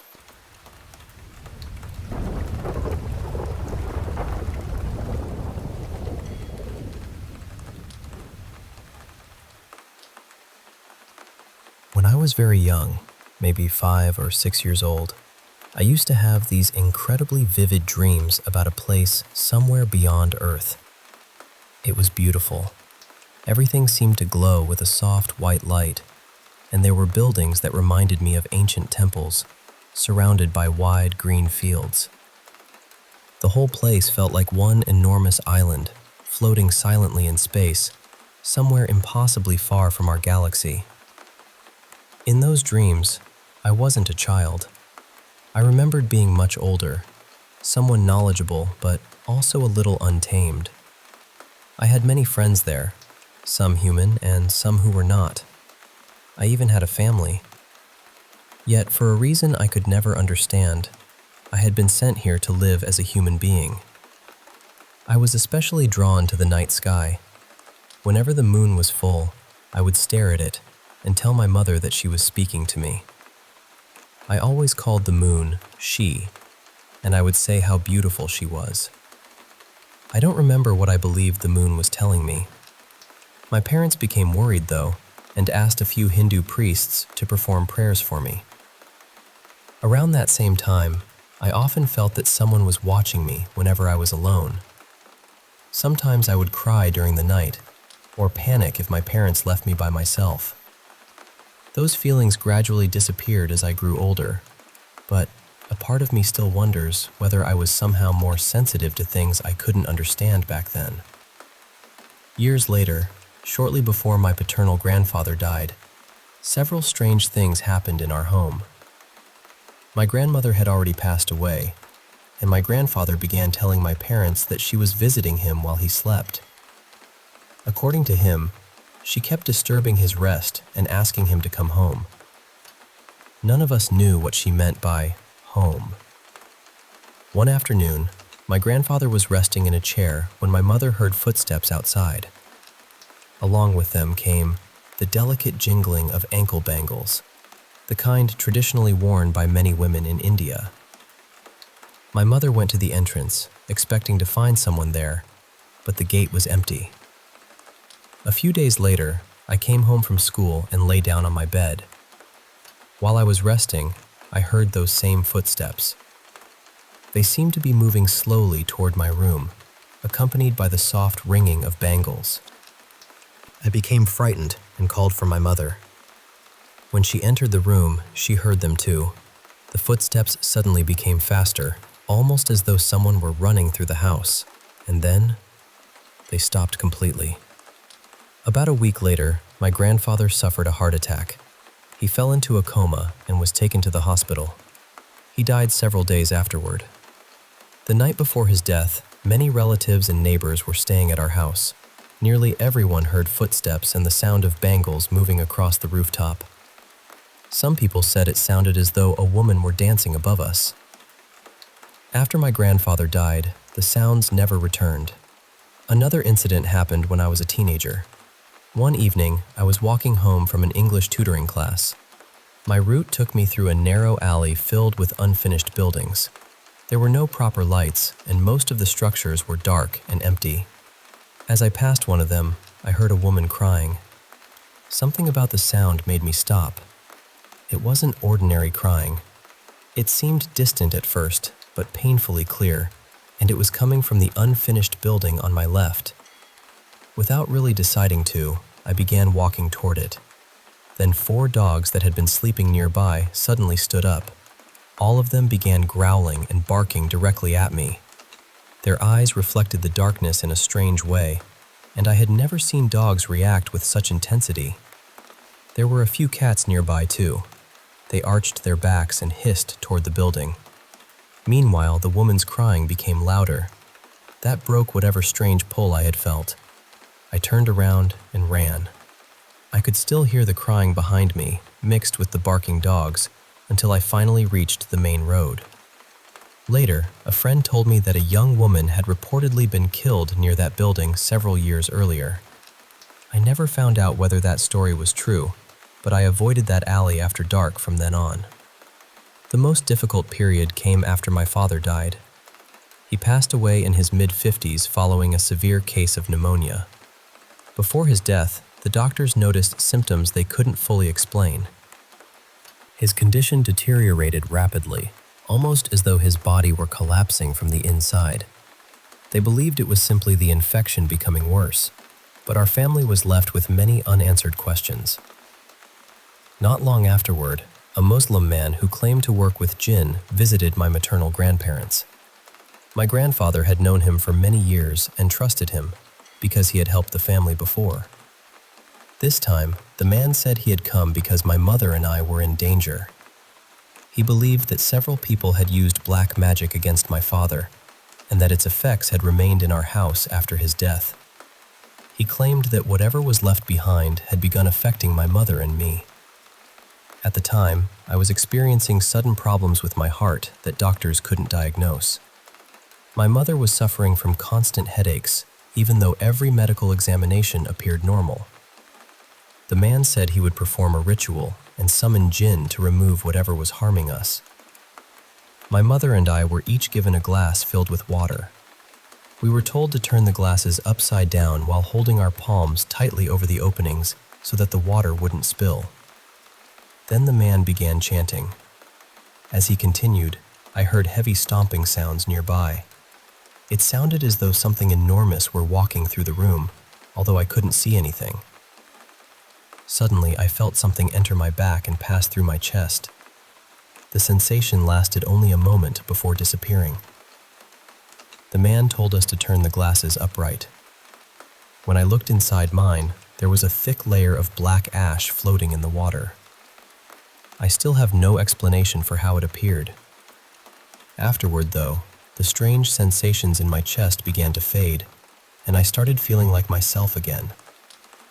That night, I woke and saw what looked like a woman standing near my bedroom door. I assumed I was dreaming, but the room felt different, almost as though something were drifting through the air. Then a heavy pressure came down on my body. I couldn't move at first. I couldn't sit up or call for help.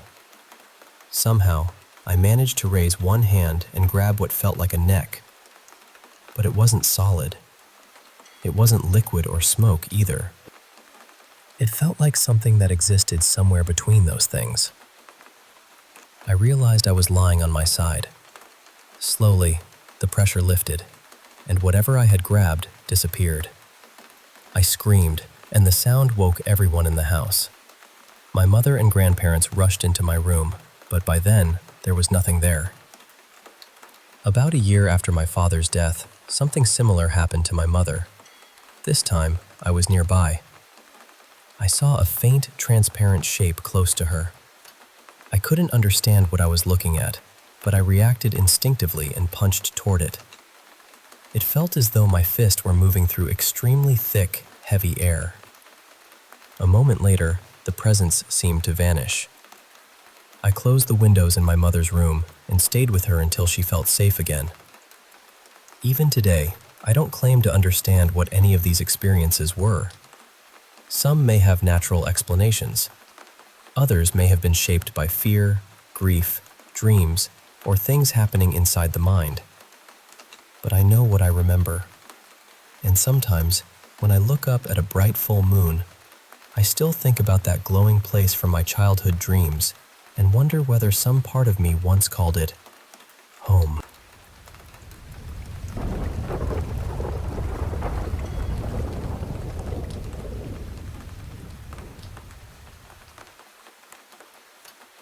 I'm going to tell you about something that still makes my stomach tighten whenever I think about it. Me and my girlfriend Liana had this little routine for years. We lived on a quiet road in the UK, the kind of place where nothing really happens after dark, and most weekends we'd go out for a late walk. Sometimes we'd just wander around the neighborhood. Other times we'd head up to the field behind our house with a pair of binoculars and look at the stars for a while. It was normal for us. Comforting, really. We'd done it so many times that we never felt nervous about it. Not once. Usually, we were back home before midnight, but on this particular night, neither of us could sleep. It was around 1 in the morning when we finally decided to go out and clear our heads.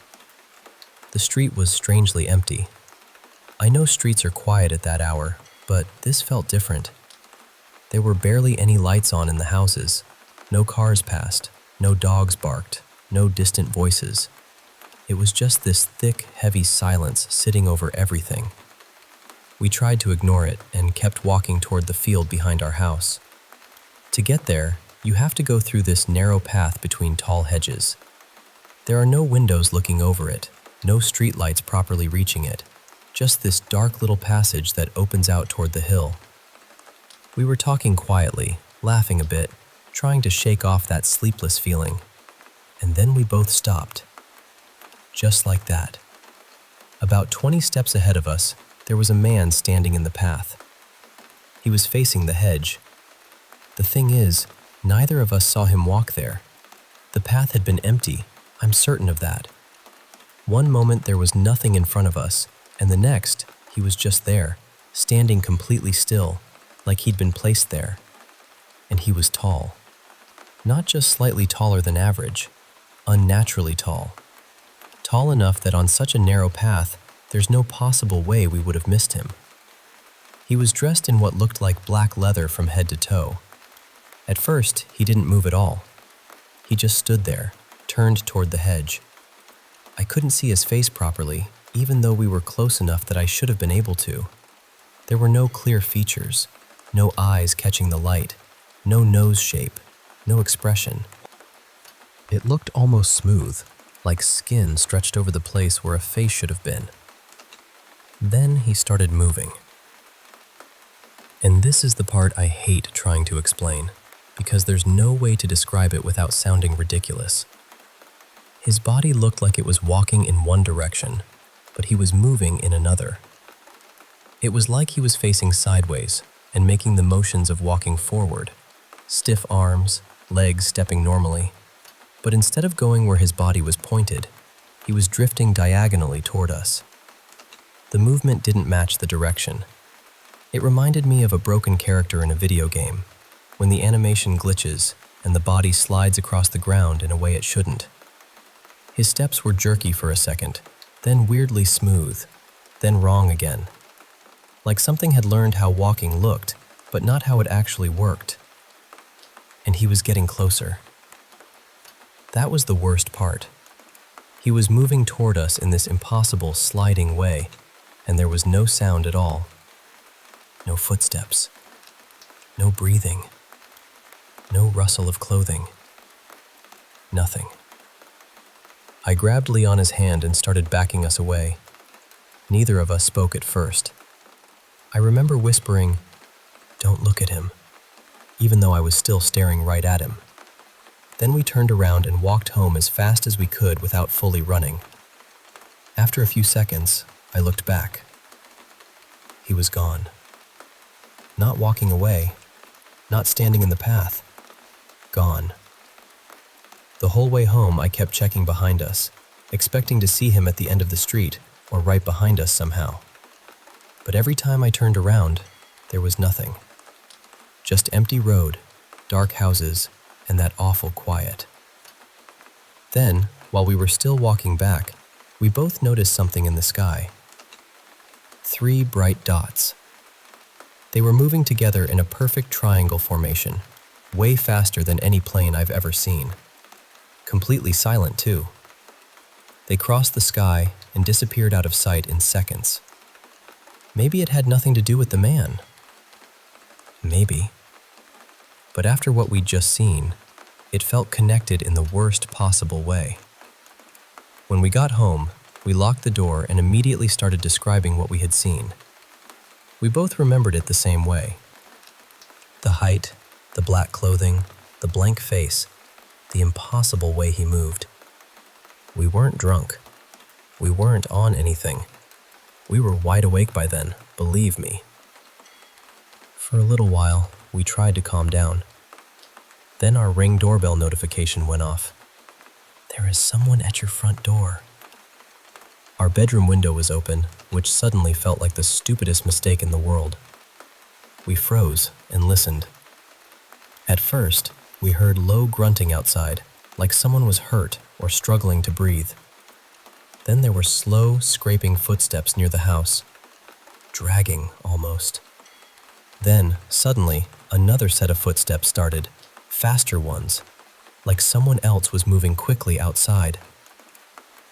And then everything stopped. Dead silent again. We checked the Ring camera straight away. There was nobody there. The street was empty the entire time. No one at the door, no one walking past, nothing visible on the camera at all. To this day, I don't know what we saw on that path. I don't know what those lights were, and I don't know what triggered the doorbell afterward. But I know this much. Whatever that man was, he did not move like a normal person. And both of us still believe he followed us home.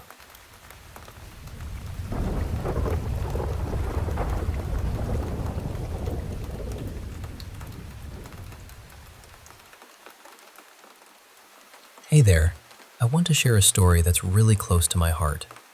It's about a girl named Lily, a spirited 12-year-old from down under, Australia to be exact, who had a rather unusual quirk. You see, whenever Lily came out of the water, people would get scared of her. It was as if they saw a monster instead of a sweet girl. It was baffling and, honestly, quite sad. I had always felt that every child deserves a loving home, so I decided to become a foster parent. The kids I met had their own unique quirks. One was convinced she had to be right all the time. Another forgot how to do simple things. And some had odd little habits that made them stand out. But Lily was different. There was something special about her. One day, after washing my hands, I playfully splashed a little water on Lily. Instead of fear, she looked up at me with the most adorable smile. That moment, I knew I wanted to adopt her.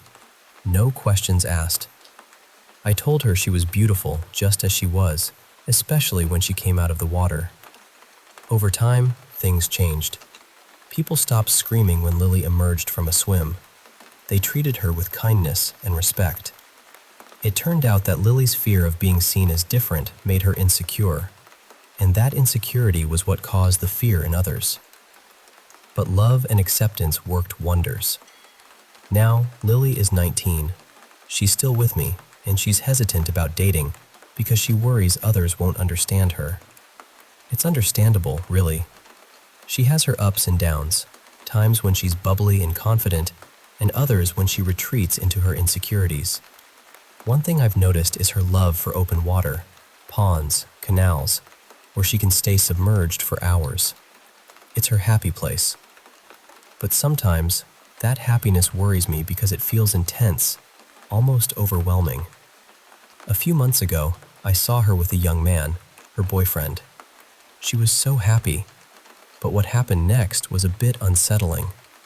She insisted he stay in the pond as long as she did, and when he couldn't, she'd get upset.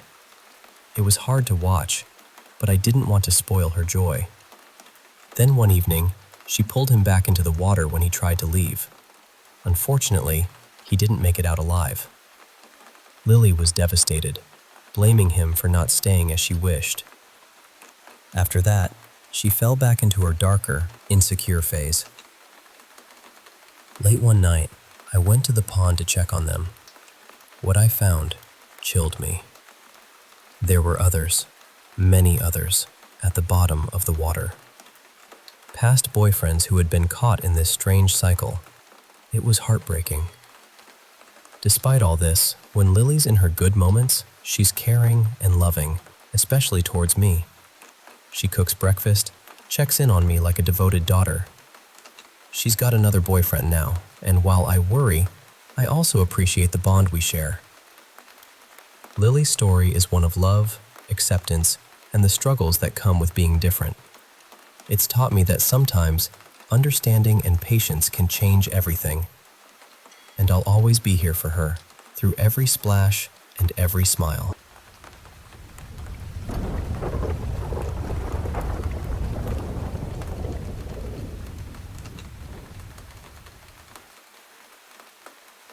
I want to tell you about something that supposedly happened in Taiwan in the late 1990s.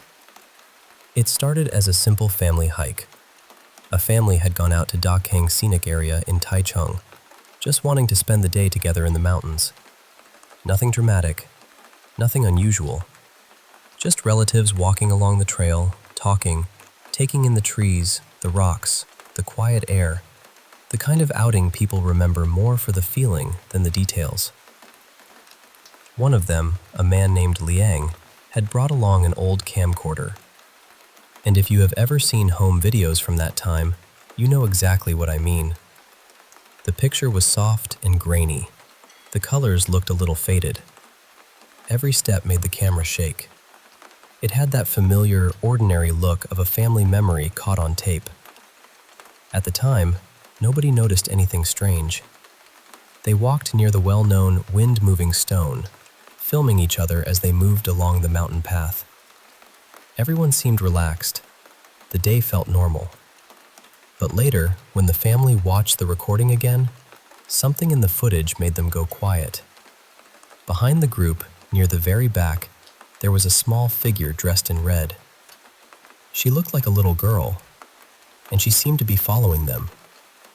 The unsettling part was not just that she was there, it was that nobody remembered seeing her at all.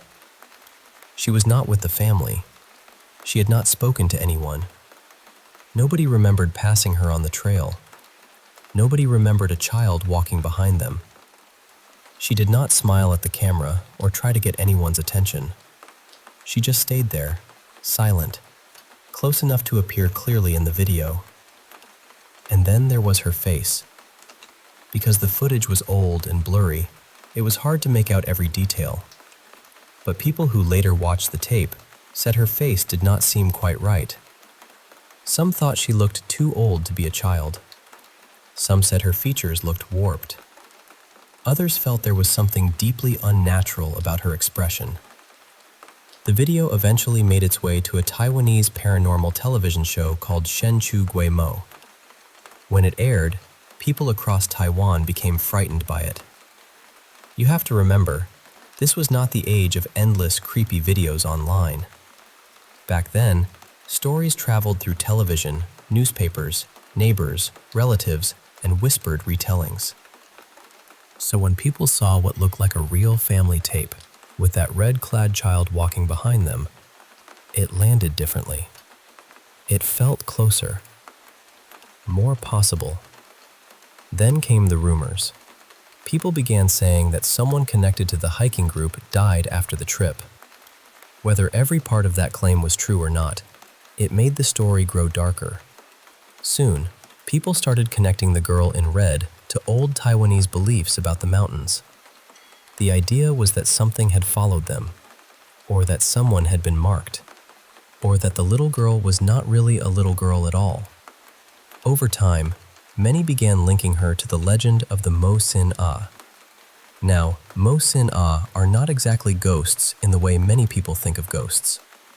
In Taiwanese folklore, they are more like strange mountain beings.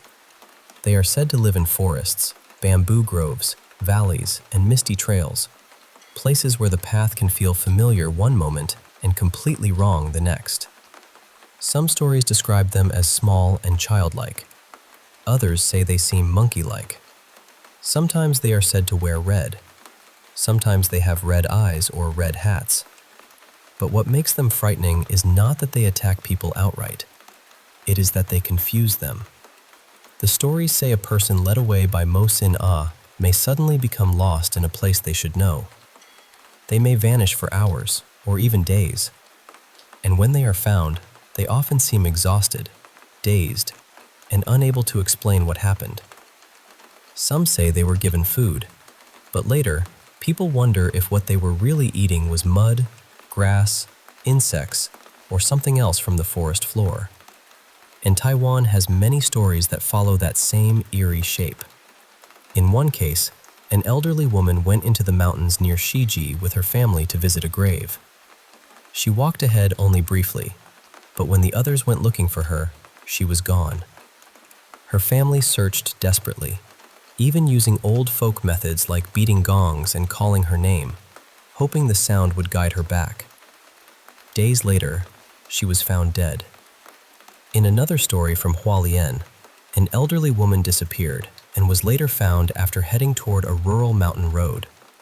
She reportedly said a little girl in red had led her away, and that older people had kept her company at night.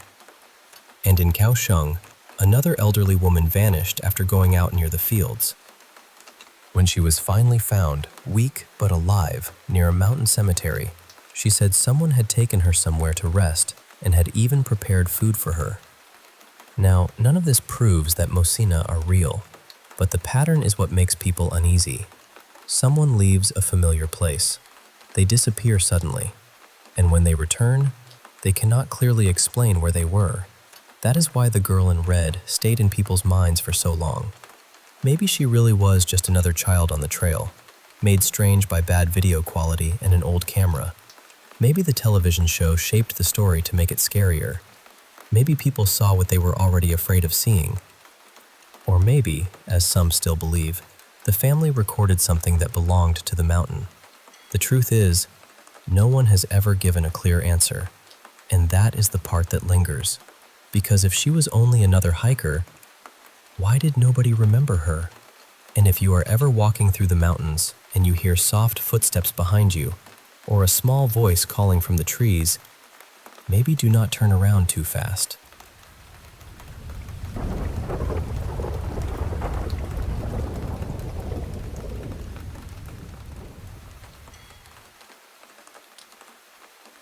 I was about 16 when this happened. My family and I were visiting the coast of Gulf Shores, Alabama, and there was this ominous storm rolling in, with dark, swirling clouds hanging low over the water. The ocean was restless, waves crashing like thunder, and the sea was rougher than usual. I was out there, boogie boarding, just wanting to catch one last wave before heading back. Suddenly, something icy cold grazed my leg, and in the blink of an eye, I was pulled under the surface. In that terrifying moment, it felt like I was a crab caught in a fisherman's net, both screaming inside and choking on salty water. I could feel this immense, unyielding force tugging me away from shore. My fingers clawed at the sand beneath me, but it just slipped away. Wrapped tightly around my ankle was something cold and unshakable. That's when it hit me. It wasn't a typical riptide. Something was holding on to me, dragging me deeper and farther from the beach. I tried to hold my breath as long as I could, but eventually, my survival instincts took over. Instead of fighting against whatever was pulling me, I decided to swim with it. When my head finally broke the surface, I vomited a mouthful of salt water and gasped for air. But before I could catch my breath, I was dragged down again. This time, I felt the same chilling grip on my forearm.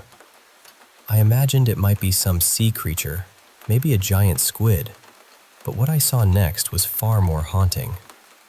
Staring back at me was a pale boy, his lips a deep, unnatural blue, skin tinged with a ghostly hue, and his jaw slack like someone who had drowned long ago. His bony hands gripped my arms tightly, and his eyes, oh, those lifeless white eyes, seemed to pierce right through me. The strangest part was watching him swim backwards, pulling me along as if he were guiding me to the depths. His legs moved slowly, almost painfully, kicking in the wrong direction. Panic surged through me, and with all my might, I pushed off his chest and broke free. The last image burned into my mind was that toothless grin spreading across his face as he sank into the dark abyss, a chilling lullaby echoing around me like some eerie, demonic song. When I finally resurfaced and took in deep, gasping breaths, I realized I was only about 100 yards from shore. I swam with every ounce of strength I had, despite the exhaustion dragging at me. Then, my feet found the sandbar, and I collapsed, waves crashing violently around me, thunder growling overhead. I told my parents what happened. The boy, the grip, the terrifying pull beneath the waves. My dad, ever the skeptic, said, "Sometimes, in moments of extreme stress, your mind plays tricks on you." But the next morning, when I showed him the marks, deep, finger-shaped bruises on my wrists and ankles, his face revealed a fear he couldn't hide. I couldn't shake the feeling that maybe, just maybe, those lost to the sea weren't always victims of natural forces. Maybe there's something else beneath those waves, watching, waiting, and they just can't tell us about it.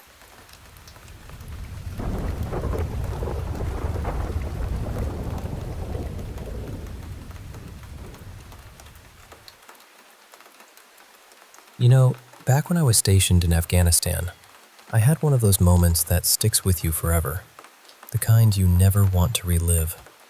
I was Corporal Davis, and we were moving through some rugged mountains. One night, I made a terrible mistake. I thought I saw a hostile group, but it turned out they were just a wandering family, harmless really. I fired, and the guilt hit me like a freight train. We set up camp in a cave to rest, the kind of place where the silence feels heavier than the mountain air. In the dead of night, I woke up to this strange sensation, a light tickling on my face. and this whisper, almost like a breath, saying, "Devolve." It's Arabic for devolve. I swatted at my face, thinking maybe it was a bug, but when I turned on my flashlight, I saw this huge lizard dart away into the shadows. Then, just at the cave's mouth, a shadow moved. I grabbed my rifle, heart pounding, only to find Specialist Higgins standing guard in the trench. I asked if he had just walked by the cave, but he swore he hadn't left his post all night. Little did I know, that night was the last I'd spend in Afghanistan for a while. The next morning, right after the shooting, I got a text from my wife that felt like a punch to the gut. "Something's happening to our daughter. Call me ASAP."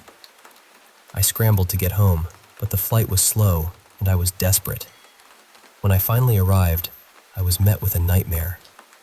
My daughter Callie looked like a ghost, pale, frail, with a rash spreading across her torso.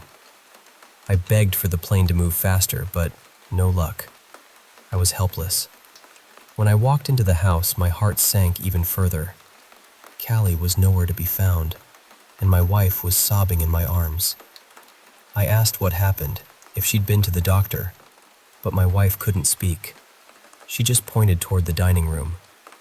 There, sitting on the table, was a cage with a pale iguana perched inside. I lost it, shouting, "What kind of sick joke is this?" Then, the lizard opened its mouth and said, "It's me, Daddy." I broke down, thinking I was losing my mind. But I wasn't hallucinating.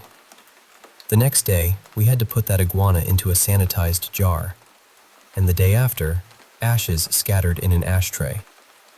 Last night I was bathing my other daughter, Clara. She kept scratching under her arms, and when I lifted them, the rash was worse than before, and her ribs were sticking out. Then, she looked at me and said something that chilled me to the core. "Dad, what does devolve mean? I keep hearing it in my sleep."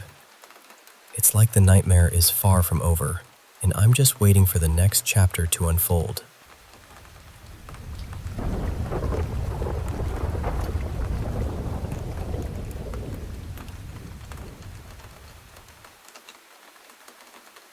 Hey there, I want to share a story that's been on my mind lately, about an extraordinary expedition deep in the rainforests of Sri Lanka. So, picture this. It's right after the northeast monsoon season, and COVID-19 is at its peak there. Our team, working with National Geographic, set out to investigate some unusual creatures the locals call fire spreaders. These aren't your everyday spiders. They're a kind of wandering spider, but with some truly terrifying twists. These spiders aren't just creepy, they're deadly. They roam the forest at night and hide high up in the trees by day. They travel from village to village, hunting mammals and reptiles, draining their blood and consuming the remains. On our first night, we stumbled upon a family of wild boars completely paralyzed, being eaten alive by these massive red spiders. Now, here's the weird part. When we shone our flashlights on them, instead of scattering like normal spiders, they actually moved toward the light and went on the attack. They can jump incredible distances, up to 4 feet high and 11 feet across, which makes them incredibly dangerous. Color-wise, these spiders are masters of disguise. Their fur changes with the seasons, a dark velvet red in spring, bright orange in summer, and jet black during the rainy, cooler months. It's almost impossible to spot them. And where exactly they came from? That's still a mystery. One night, while our team was camping in Adirondacks, we were suddenly woken by piercing screams. A man, woman, and toddler from a nearby village were attacked. They ran out of their hut, tearing at their own clothes and skin, screaming in agony before jumping into a raging river, where, tragically, they were swept away. This was the first time anyone outside the local tribes had witnessed the horrifying effects of a bite from these spiders. Sadly, one of our own scientists was bitten too. His reaction was chilling. He screamed that he felt like he was burning alive from the inside, claimed he could see smoke pouring from his mouth and lungs, and that his flesh was melting. We managed to restrain him just before his heart gave out, but he vomited a terrifying amount of blood before he passed away.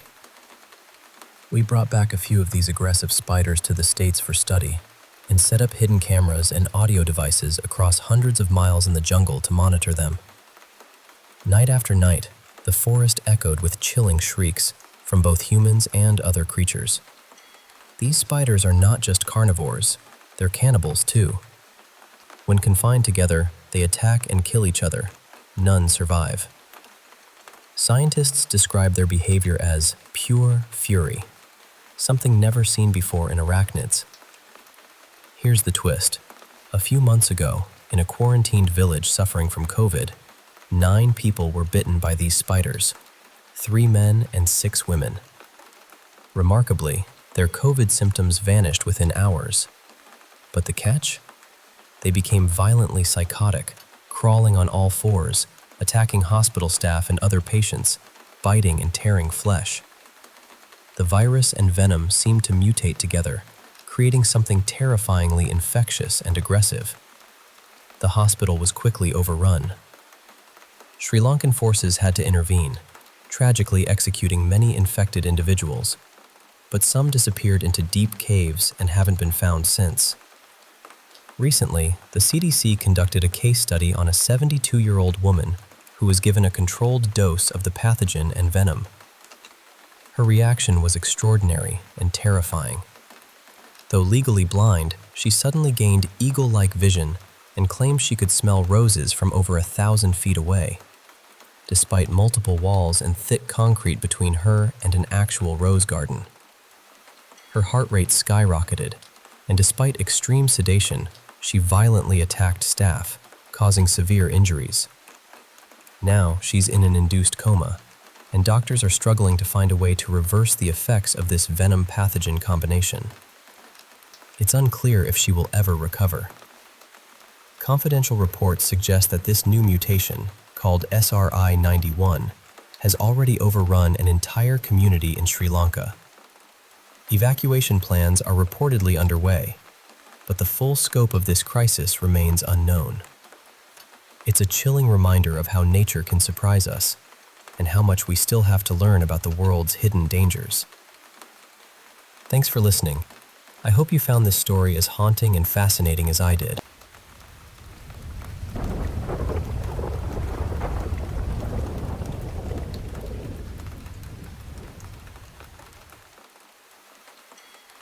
Hey, I want to share some stories with you.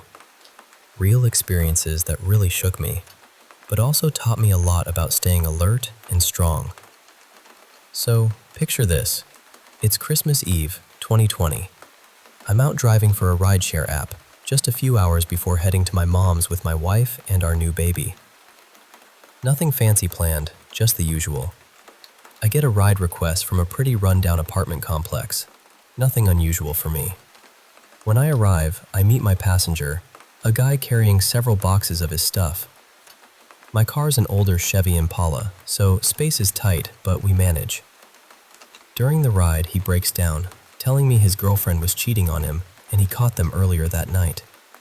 He couldn't stay there because the lease was in her name, so I'm taking him to a motel in a rough part of town, known for all the vices you can imagine: drugs, gangs, shady motels. At the motel, he asks me to wait while he checks in, and sure, I do. I have a concealed, holstered gun under my seat for protection. I've had some close calls before, so I'm on edge, especially seeing homeless folks around, including one passed out with a needle still in his arm. As I help unload his stuff, I notice a guy emerge from a nearby room, followed by 2 women. One woman bangs on a door, opens it, and then the guy pulls out a shotgun from his coat and storms in, the women following behind. I hear shouting and get ready for the worst. Suddenly, my passenger comes up and says, "I've got this, man. You should get out of here. Merry Christmas." He even slips me some cash without me noticing. I knew those people saw me and my gun, so I had to leave fast, no witnesses. I sped off, called the cops with all the details, and signed out for the night. Later, the police couldn't find the gunman or those women, and the room's occupants denied everything. But I know what I saw. Now, another story from a few years earlier, July 4th, 2019. I was a corrections officer working nights in a maximum security prison. That day, I'd been enjoying a barbecue with my family, but I had to work, which was tough. At the prison, things were routine until just after midnight, when I heard an inmate cackling in a strange way. I checked around but found nothing. Then I noticed one inmate acting weird, talking to himself and giving me attitude. I decided to have his cell searched. When officers went to pull him out, I waited downstairs to keep things safe, but he took forever to come out, only wearing shorts and a do-rag. I called him down, but he refused, watching intently as they searched his cell. I went upstairs to check on him and saw the Samsung logo reflecting in his do-rag. I realized he had a cell phone, which was forbidden. I called for backup, and as we tried to cuff him, he suddenly pulled out a sharp metal rod disguised as a phone. He attacked me, stabbing my chest. I yelled for the other officers to spray him with bear spray, which helped subdue him. I was stabbed 4 times but survived. After that, I was forced to resign for safety reasons, and things changed. Everyone in maximum security prisons now wears vests. It's been hard, feeling abandoned by former coworkers, but I keep going. Court is coming for him, with multiple attempted murder charges. Then, there was a night driving for Lyft again, this time in a big city. I noticed a black car with super tinted windows circling the parking lot where I was parked. It passed by slowly and stopped right behind my car once. My gut said something was off, so I moved to a better spot and eventually got a ride request. I never saw that car again. I don't know what their intentions were, but it definitely raised my paranoia. Stay observant of your surroundings, friends. These experiences taught me that. Now, on a different note, I want to share a story about a shadowy encounter in my teens. I was living with my dad in an apartment with a simple layout. One day, as I was heading to my room carrying some stuff, I suddenly felt this overwhelming dread. I looked up and saw a towering, inky black silhouette, a shadow person, with no eyes, just a dark outline of a man reaching the ceiling. I dropped everything in shock. I quickly turned on the hallway light, and he vanished. I don't know if he was there to protect me or something else, but I haven't seen him since. It was unforgettable. And lastly, a little creepiness from my retail job. I work at a big store, helping with online grocery pickup. There's this regular customer, Tom, who always wears a stained old mask and drives a blue car. Every time I load his groceries, I gag slightly because the trunk reeks of bleach, trying to cover up the smell of dirty laundry and something worse. Tom is friendly, but a bit socially awkward, often confusing me with other coworkers. He calls me beautiful and nice, which is polite but also a bit unsettling given the state of his vehicle. I keep my distance and stay professional. These stories might sound all over the place, but they all taught me about caution, resilience, and the weirdness life sometimes throws at us. I hope sharing them helps you feel less alone in your own fears and reminds you to stay safe and trust your instincts. Thanks for listening.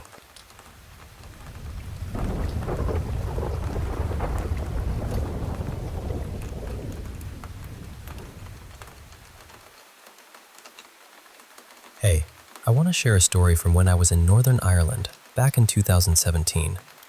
It was part of a college field trip for my religious studies class. We were exploring stone circles across Northern Ireland and Ireland, diving into the fascinating world of religious geography. One day, we visited the Begmore stone circles on a typical cloudy day. We were all really into learning about this Bronze Age marvel, and, honestly, some of us were just excited to get back to the hotel and start a night of pub hopping. Now, the stone circles were separated from a nearby forest by a small wire fence. For some reason, we found ourselves lingering around that fence, peering into the woods just about 20 yards away. Up until then, we hadn't ventured into any forests during the trip. We mostly stuck to sites surrounded by farmland. But there was this pull, this curiosity, and I really wanted to see what was inside that old woodland. Everyone seemed to feel it too. I decided to climb over the small wire fence to explore a bit. These woods were unlike any I'd seen back in North America. The branches were thick, so thick you couldn't really stand upright inside. I had to bend over to make my way through. The ground was covered with a soft, light brown moss, dotted with tree roots. I moved quickly, eyes on the ground to avoid tripping. I felt this giddy excitement, like a kid sneaking somewhere they're not supposed to be. I picked up speed, feeling light on my feet.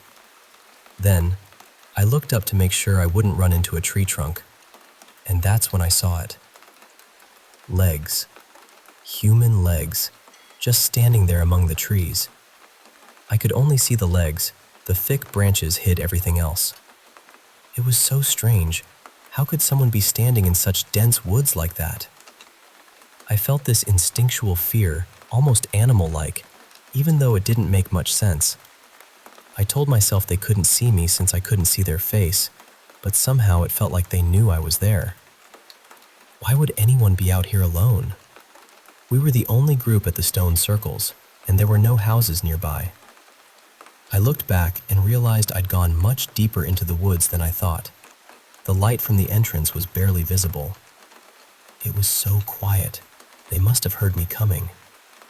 My mind raced. I'm closer to them than to the exit. They could reach me before I get out. I stood there for what felt like an eternity, but was probably less than a minute. I didn't see the legs move, but I could tell they were facing me, not away. Suddenly, that thrill of being somewhere forbidden faded, replaced by a heavy nausea. Like a deer sensing a hunter, I turned and ran. I sprinted through the trees, still bent over, dodging branches as fast as I could. I didn't look down this time and stumbled a bit, just focused on the light at the edge of the forest. Branches grabbed at my hair and clothes, and I couldn't hear anything but my own heavy breathing. When I finally burst through the tree line, that weight lifted off me. The group by the fence looked shocked to see me come flying out like that. I told them I thought I saw someone, or something, but it almost felt wrong to say it out loud. We left soon after that. To this day, I'm not sure what I saw. Was it just a person hiding deep in the forest? Or something else? A fae? A spirit? Maybe even the Green Man?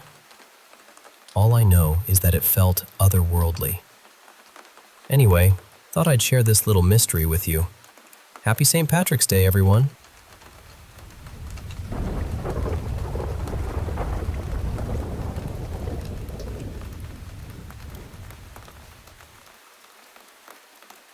Hey, I want to share with you a story from a few years back, Thanksgiving of 2020, that started off pretty great, but quickly turned into something scary and unsettling. So, I'm a 31-year-old nursing student, and that year, I had just passed an exam with a pretty good score, around 88%. I spent the evening before Thanksgiving with my boyfriend Jame and his family. He was about to leave for a Cal Fire base, so it felt like a special time. Then, on Thanksgiving Day itself, I was with my brother's family. I left early in the morning around 8 a.m., feeling wiped out but also kind of restless. My mind was racing. I wanted to surprise my sister and her kids with a gift. When she didn't respond to my messages, my anxious energy kicked in, and in a bit of a manic mood, I decided to just go to her house unannounced. Thanksgiving was lively. Lots of food, booze, dancing, all the good stuff. Around 6 p.m., I started planning my trip to Jame's temporary place. We got into a little spat because I told him I wanted to leave around 1 a.m. for the 3-hour drive. He was worried about driving so late in the dark through rural areas, but I insisted, telling him, "Hey, I'm an adult. I can handle it." Looking back, maybe not the best choice. We eventually agreed on my arrival time.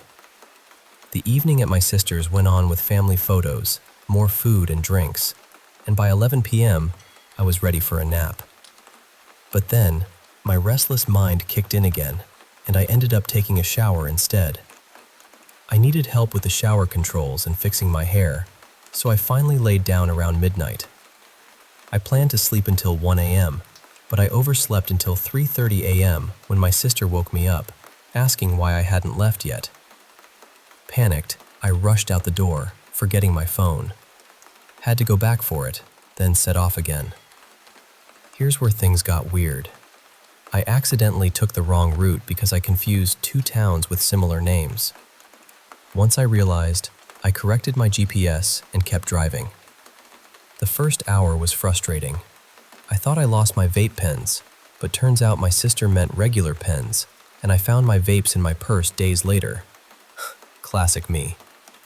Anyway, as I left the city limits, I found myself in a strange little race with a shiny, lifted Silverado truck. I don't know why, but I got competitive and pushed my SUV up to 120 miles per hour for about 10 minutes before deciding it wasn't worth a speeding ticket.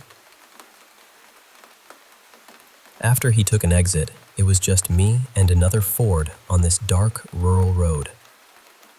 The Ford started driving really close to me, sometimes almost swiping my car. It was a narrow, two-lane road, so it felt unsettling. When we hit a small town with stoplights, I thought, okay, maybe this guy will turn off soon. But after 2 lights, he didn't. Then, as I passed a green light, I noticed the same car turning onto the street and falling in right beside me again. My heart started pounding, and I tried to stay calm, telling myself maybe I was just imagining things. At one light, I could see the driver, a man wearing a hat, staring at me.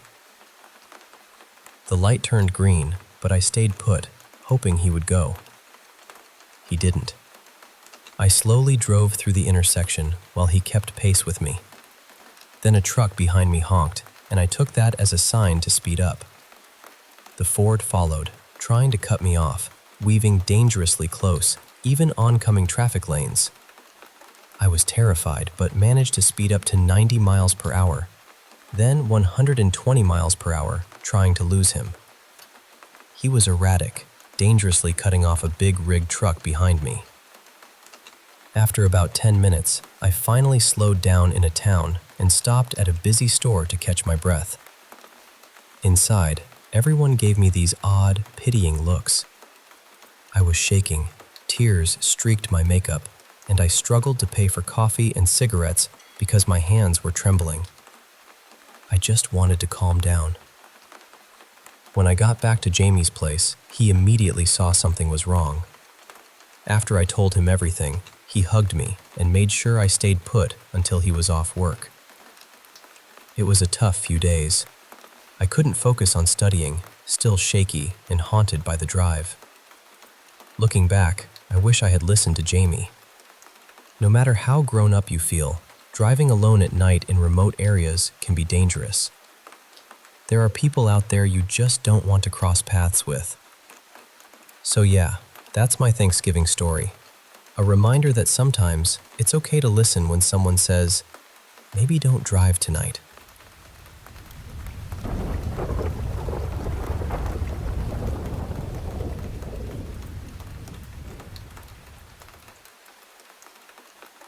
Hey, I want to share something that happened to me about a decade ago. It's still hard to wrap my head around how lucky I was to get away. Back then, I was 16, and, like most teenagers, often running late for school.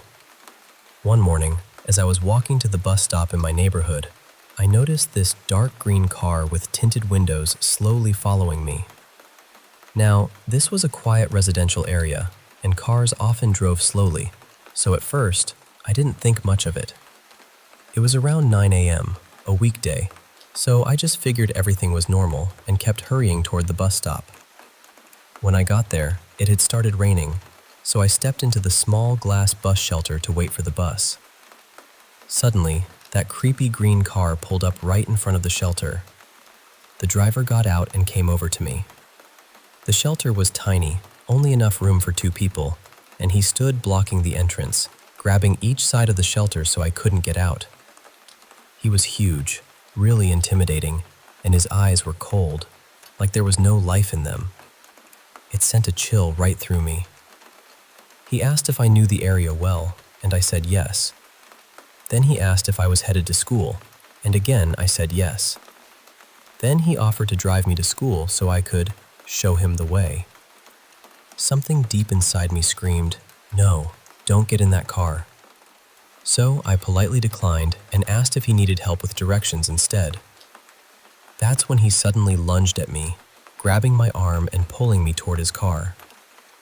I started screaming, telling him no, but he kept saying it would be faster if I just got in. And then, just in the nick of time, the bus arrived.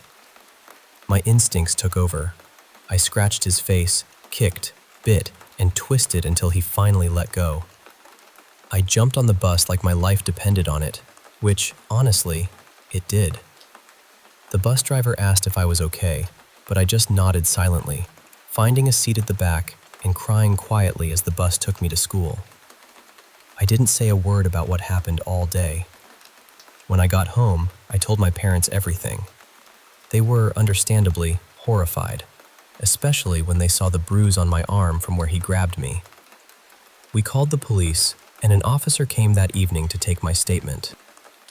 He told us there had been similar cases in the area and asked if I could come to the station to look at some photos to see if I could identify the man. The following week, my mom and I went to the station. We sat at a computer, scrolling through mugshots. So many faces, and it was overwhelming to see just how many offenders were out there. Just when I was about to give up, I recognized those dead eyes in one of the pictures. The officer asked if I was sure, and I told him yes, though the man had grown a beard since the photo. They thanked me and said they'd be in touch. 2 weeks later, the news reported that the police had caught the man suspected of kidnapping and assaulting young girls in our area. They showed his mugshot, and it was the same guy I'd identified. He was caught with one of his victims in his car. It took me years to fully grasp how close I came to something terrible. What if the bus had been late? What if I hadn't fought back? What if I hadn't noticed him following me? There were so many moments where things could have gone very differently.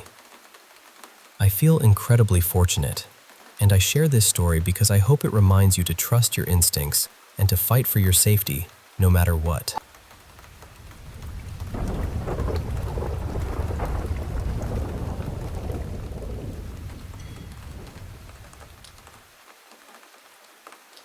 Hey, I want to share a story with you. One that changed how I feel about camping forever, and deepened the bond I have with my dog, who's pretty much a hero to me. So, a little background first. Where I live, there aren't strict trespassing laws as long as you're respectful and don't damage anything. You can walk or camp on beaches freely, just as long as you leave everything exactly as you found it. When I was a kid, camping was this big family thing. We'd go several times a year with my parents and their friends, usually about 10 people, kids included. We'd head to this super remote beach on the coast. It wasn't just us there. Other families came too, with their boats and tents. It was this really chill, family-friendly spot. Even had some basic toilets and showers, which was a lifesaver in the middle of nowhere. Now, fast forward to spring of 2012. I know this because I got my dog Mozzarella the winter before as a birthday present to myself. I picked her from the shelter. She was 6 months old then, rescued from a terrible dog-fighting ring. We think she's a mix, maybe a lurcher and staffy. She's calm and sweet with people and other dogs, but don't mess with her. She's fiercely protective. This camping trip was different. None of the family friends could come, so it was just me, my sister, and our parents. I didn't mind. I was more attached to Mozzarella anyway. We left late. The drive took around 6 hours, and we got there just as the sun was setting. Normally, there'd be other campers and campfires lighting up the beach, but this time, it was completely empty. We started setting up in the dark. Not ideal. My parents were trying to pitch the tent while my sister and I fetched bags from the car. I rolled down Mozzarella's window to give her some fresh air because it was still warm. As we were fumbling around, My mom noticed a car driving around the circular road that loops the beach. She mentioned it to my dad, but he brushed it off. Then, a guy got out of the car and walked toward us. It was clear he wasn't sober. He was staggering, and he had a big knife in his hand. My dad stood up, holding a camping mallet, and put us behind him. The man started shouting that we couldn't camp there and to leave immediately. My dad tried to stay calm, but the guy kept moving closer, shouting louder. My sister and I were terrified, crying and shaking. I honestly thought the guy might hurt us, and I wasn't confident my dad could stop him. But then, out of nowhere, Mozzarella sprang into action. She lunged at the man, biting his arm hard, tearing through his jacket and breaking the skin. He dropped the knife, kicked and punched her to get free, grabbed the knife again, and ran back to his car before speeding off. Mozzarella stayed with us, even though she was bleeding a little. We quickly packed up and got back in the car, shaken but safe. I checked her over. She was okay, just a bit scratched. Somehow, during the chaos, she must have pushed her paw against the window and squeezed out of the car when it was slightly open. We decided to head home right away, but we needed gas. When we pulled into the nearest town's petrol station, we saw the guy waiting there, cleaning his wound. We didn't stop. My dad drove out immediately. Then, as we drove toward the next town, which was about 60 miles away, the guy started following us in his car. That hour-long chase was one of the scariest moments of my life. Our gas was nearly empty, and we were driving on fumes the entire time. But finally, he turned off, and we made it safely to the next town to refuel. After we got home and rested, my mom reported the incident to the police.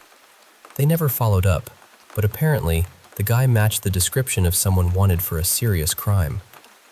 We don't know what became of him. So, what's the takeaway? For me, it's that Mozzarella isn't just a pet. She's family and a true protector. Despite everything she went through before I adopted her, abuse, fear, neglect, she had the courage to defend us without hesitation. I believe dogs can truly sense danger and understand human emotions better than we give them credit for. If you're thinking about getting a dog, please consider adopting. They'll change your life in ways you never expect. Mozzarella saved mine. And that $80 adoption fee? The best investment I ever made.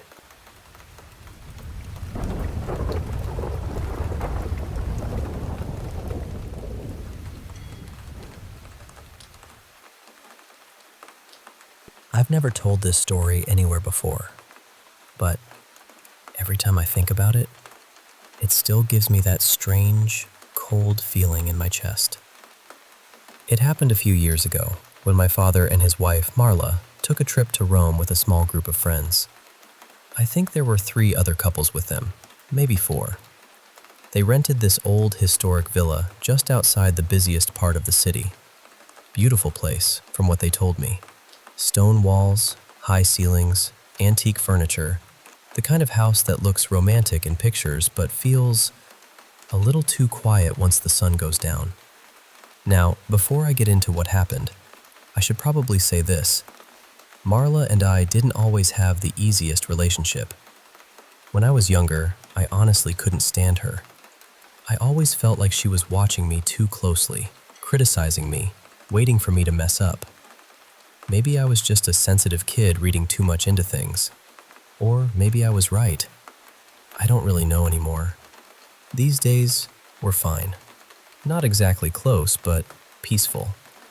And I'm saying that because I want you to understand something. Even with all that history between us, I believe her completely. Marla is not someone who makes things up. She doesn't exaggerate for attention. She's not theatrical. Some people can tell you a wild story and, even if you love them, part of you thinks, yeah, that probably didn't happen that way. She is not one of those people. She barely has the patience for fiction. So they were all staying in different rooms throughout this old villa. My dad and Marla were on the 2nd floor, in a room with a tall window facing the outside of the house. Sometime around 3 in the morning, My dad woke up to the sound of Marla screaming right next to him. And I don't mean a startled scream. I mean the kind of scream that sounds like something has reached inside a person and pulled the terror straight out of them. The kind of scream that makes your body react before your mind even understands what's happening. It was so loud that everyone in the house woke up. Within seconds, the other couples came running down the hall and burst into the bedroom. A few of the men immediately went straight for my dad, asking what he had done to her. He was standing there in the dark, half awake, hands raised, completely stunned, saying, "Nothing. I didn't do anything. I just woke up too." Marla couldn't speak at first. She was sobbing, shaking, trying to breathe. When she finally got enough air in her lungs, she told them what she saw. She said she had opened her eyes and looked toward the window. And standing right outside the glass, staring directly into the room, was an old man with a thick beard. The thing is, they were on the second floor. There was no balcony outside that window, no terrace, no ledge, nothing someone could stand on. Just the outside wall of the house and a drop straight down to the stone courtyard below. That moment ruined the rest of the trip for her. For the next couple of days, Marla was terrified in a way my dad said he had never seen before. She wouldn't be alone in any room. She wouldn't even shower unless he sat in the bathroom with her. The whole place felt wrong after that, like the house had turned its attention toward them. Eventually, they couldn't take it anymore. They packed up early and paid for rooms somewhere else, just to get out of that villa. On their final evening there, while everyone was gathering bags and checking the common rooms to make sure nothing had been left behind, Marla suddenly stopped. She was staring at the wall. There was an old framed photograph hanging there, faded and yellowed with age. It looked like it had been taken sometime in the late 1800s. In the picture was an elderly man with a heavy beard, sitting stiffly for the camera, holding a pipe. Marla went pale. Then she lifted her hand, pointed at the photograph, and said, very quietly, "That's him. That's the man I saw outside our window."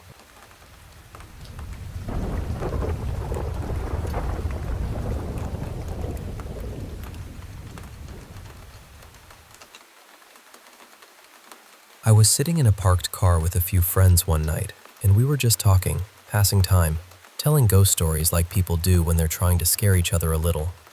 At first, it was all fun, nothing serious, just that kind of late-night conversation where everyone starts leaning into the spooky mood.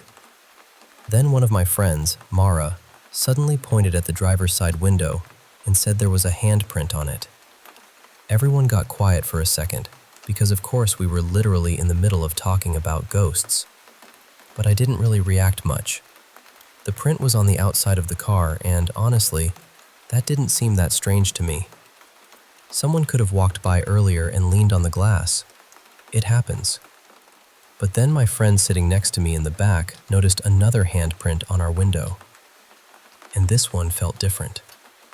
The fingers were angled in this really unnatural way, pointing down toward the bottom left corner of the glass. It wasn't the way you'd normally rest your hand. So we tried wiping it off, and that's when we realized the print wasn't outside. It was on the inside of the window.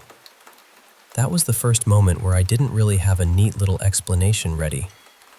We all tried to recreate the position of the hand just to see if one of us could have done it without thinking, but it was awkward. You had to twist your arm in a weird way to make it match.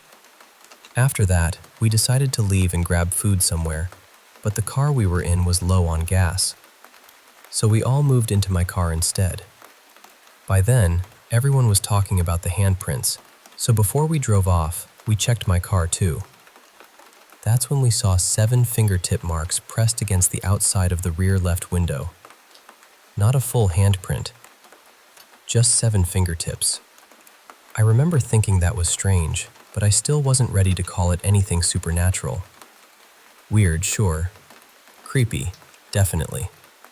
But I was trying to stay reasonable about it. While I was driving, we kept talking about it. At one point, I specifically noticed that my driver's side window was completely clean.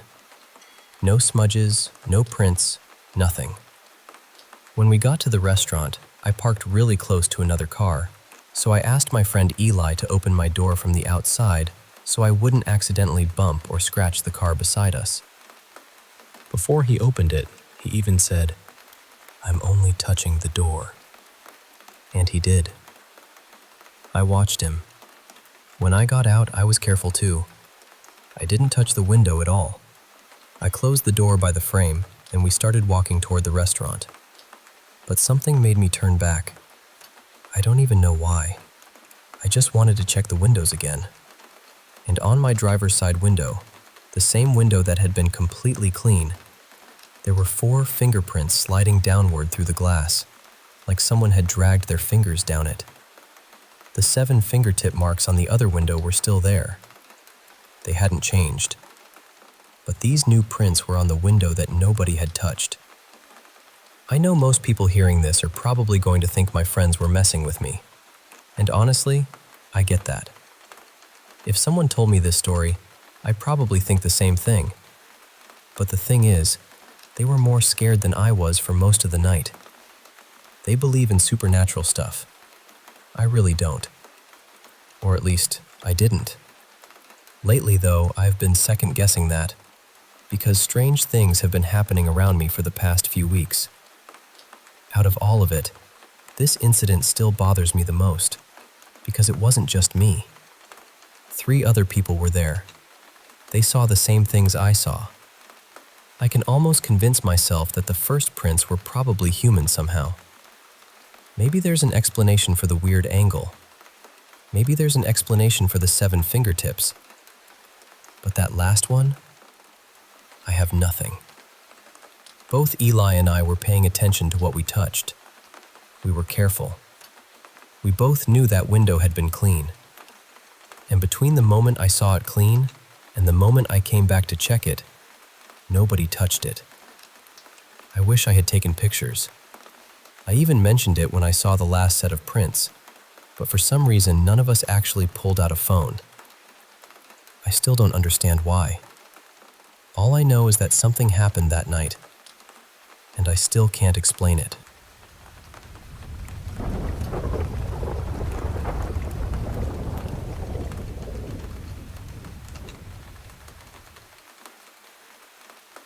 I was a freshman in high school back in 2015, and a few nights a week I would stay at my older sister's townhouse to watch her dogs while she worked overnight.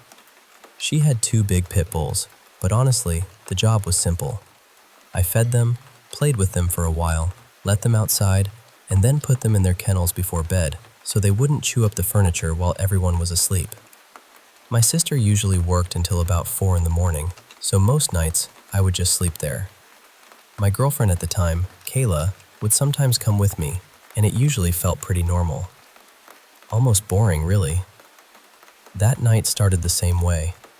After school, we went over to my sister's place, took care of the dogs, watched some TV, played a few games, and just relaxed. Nothing felt strange. Nothing felt off. Around 10:30, we headed upstairs to my sister's bedroom to get ready for bed.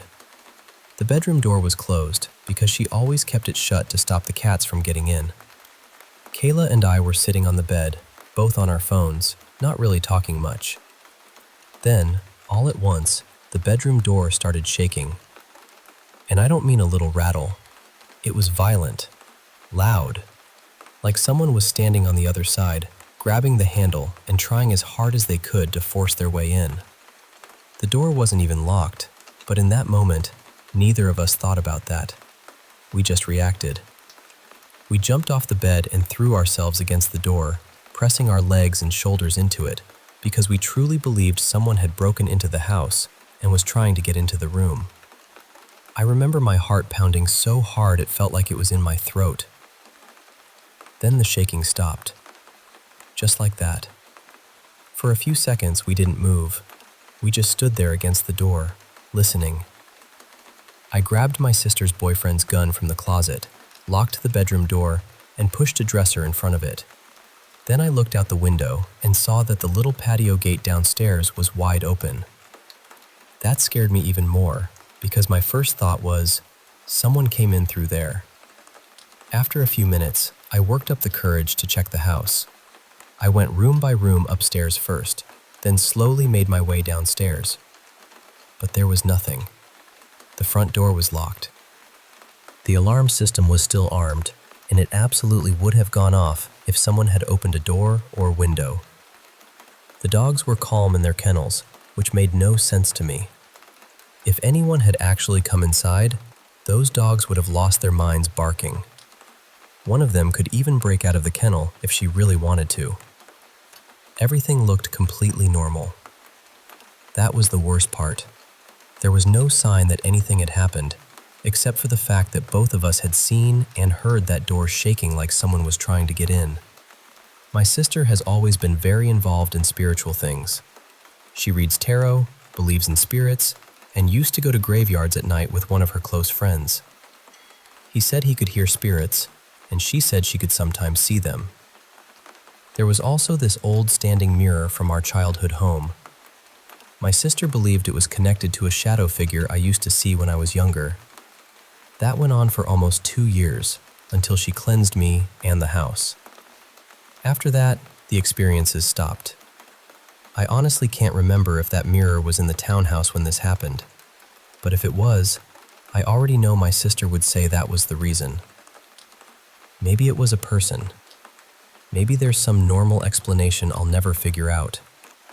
Or maybe it was something else. I still don't know. All I know is that Kayla and I never forgot that night, and I don't think I've ever been that scared in my life.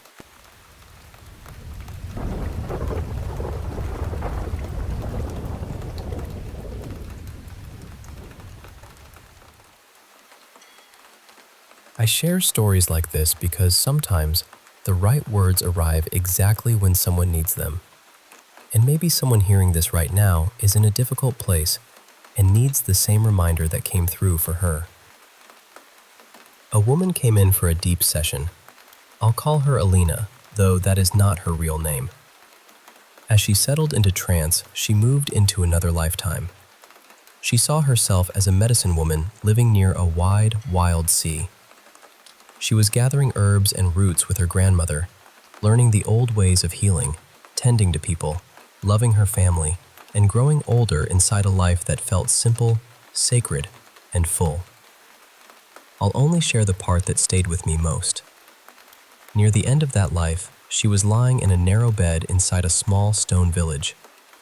Her family was gathered close. One of the women caring for her, gently washing her hands and praying beside her, was her daughter in this life. But in that lifetime, she had been her younger sister. And Alina said she wasn't afraid. She wasn't grieving. She was deeply peaceful. She said, "I stayed for my family. Now that I am old, I am happy to go. They think this is the end, but it is not. It is only the end of this part." After she left the body, she saw a bright sphere of light filled with every sound at once. Laughter, crying, celebration, sorrow, waves, voices, silence. All of it was there together. Then an elder from her village appeared. She was another medicine woman, someone who had spent her younger years studying the ocean, the moon, the animals, and the shifting nature of spirit. She told Alina, "This is how the soul comes to know itself. Nothing stays the same forever, but everything matters. Every experience has a place. Every person must move through what teaches them." Then her higher self appeared. It looked like a great violet crystal made of living energy, glowing from within. Alina moved into it, and the feeling changed completely. She said it was peaceful, joyful, weightless. There was no heaviness there, no pressure, no fear. Then her higher self began to speak. It said, "This session was arranged so she could remember. Remember not to hold life so tightly. Remember that everything has meaning. Remember that problems can be looked at from another place." It said, "She believes she is stuck. She keeps searching outside herself for help, but everything she needs is already within her. Everything is available inside. Then it gave her something very simple. It said, the meditation of sinking back into the sea, becoming very quiet, feeling the water around her, is a doorway. Water softens the noise. It reminds her where she truly is. She does not need to carry every sound that belongs to someone else. Then it spoke about boundaries. It said, she already understands what boundaries are. She does not need more theory. She needs more pauses. When overwhelm begins, that is the sign to step away, not to push harder. She identifies too strongly with the noise around her. Step away. Return to peace. Then she will remember what she already knows. It also said, she needs more time in nature with no purpose. Not walking to finish a goal. Not going outside as another task. Just being there. Watching life. Watching the trees, the water, the sky. The small movements of Mother Nature. No time limit. No pressure. No list. Just presence. She needs this. Then Alina asked what she had come here to learn. And her higher self said, you came to learn how to hold all of it. How to be all of yourself within the structure of this life. How to bring your full light into the physical world. That is why you are here. It said, bring the light into your problems. Bring the light into your frustrations. Bring the light into the places that feel tight and impossible. You are standing at a new frontier. Everything is okay. Every choice can serve you, as long as you bring the light in. That stayed with me, because so many of us look outward when we feel lost. We look for the answer, the sign, the person, the perfect instruction. But what came through was so clear. The quiet is already there. The water is already there. The place inside that remembers is already there. Sometimes the answer is not found by pushing harder. Sometimes it comes when we step away, soften the noise, and return to the part of us that was never truly lost.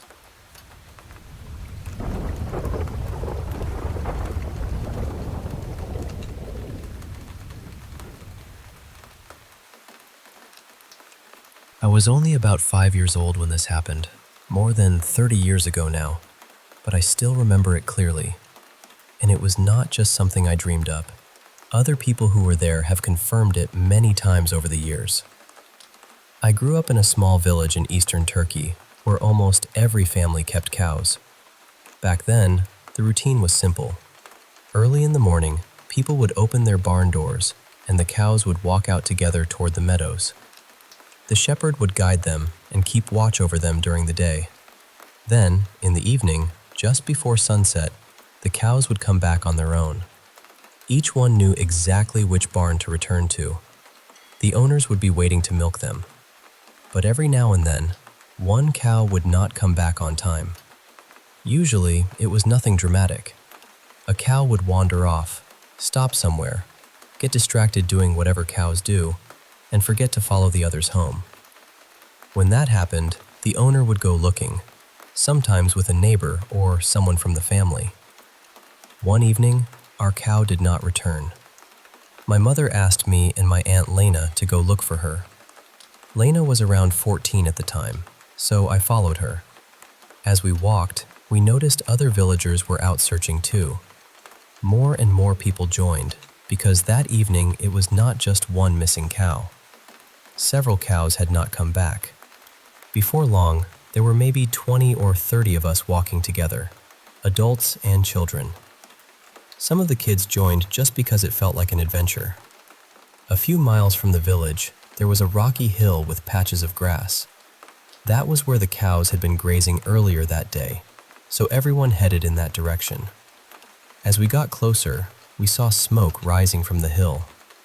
At first, people thought there might have been a fire. A few older boys ran back toward the village to call for help, just in case. But as we kept walking, the smoke looked strange. It was not spread out like a normal fire. It was narrow and dark, rising straight up, almost like it was coming out of a chimney. Then we started hearing something. At first, it sounded like drumming. Then it became more like voices, rhythm, movement. The closer we got, the more it sounded like some kind of celebration. That was when the older women became very serious. The grandmothers began pushing people back, telling everyone, "Go home, go home. It is nothing, do not look." But Lena was curious. She slipped past them and ran toward the hill. I was little, and I did not want to be left behind, so I ran after her. When we reached the edge of the hill, we saw it. There was a huge fire, tall and narrow, burning upward but somehow contained. Around it, there was a circle of figures moving together. They looked like dark, tall shadows, linked in a chain, dancing around the flames. Even with the fire lighting everything, we could not see faces or clothes, only those long black shapes turning around and around in the glow. The moment we saw them, we knew we had made a terrible mistake. Lena grabbed me, or maybe I grabbed her. I cannot remember clearly. We just ran. The others had seen enough too, especially the grandmothers. Everyone hurried back toward the village, and that night nobody cared about the cows anymore. We left them outside until morning. Later, the elders told us we had seen a jinn wedding. Even now, after all these years, I still cannot explain it away. That hill was far from the village. Nobody lived there then, and nobody lives there now. If it had been a normal wedding from another village, we would have known. We would have recognized the people, or at least understood the songs and voices from a distance. But this was different. I do believe jinn exist. Still, believing in them is one thing. Seeing something like that with your own eyes is something else entirely.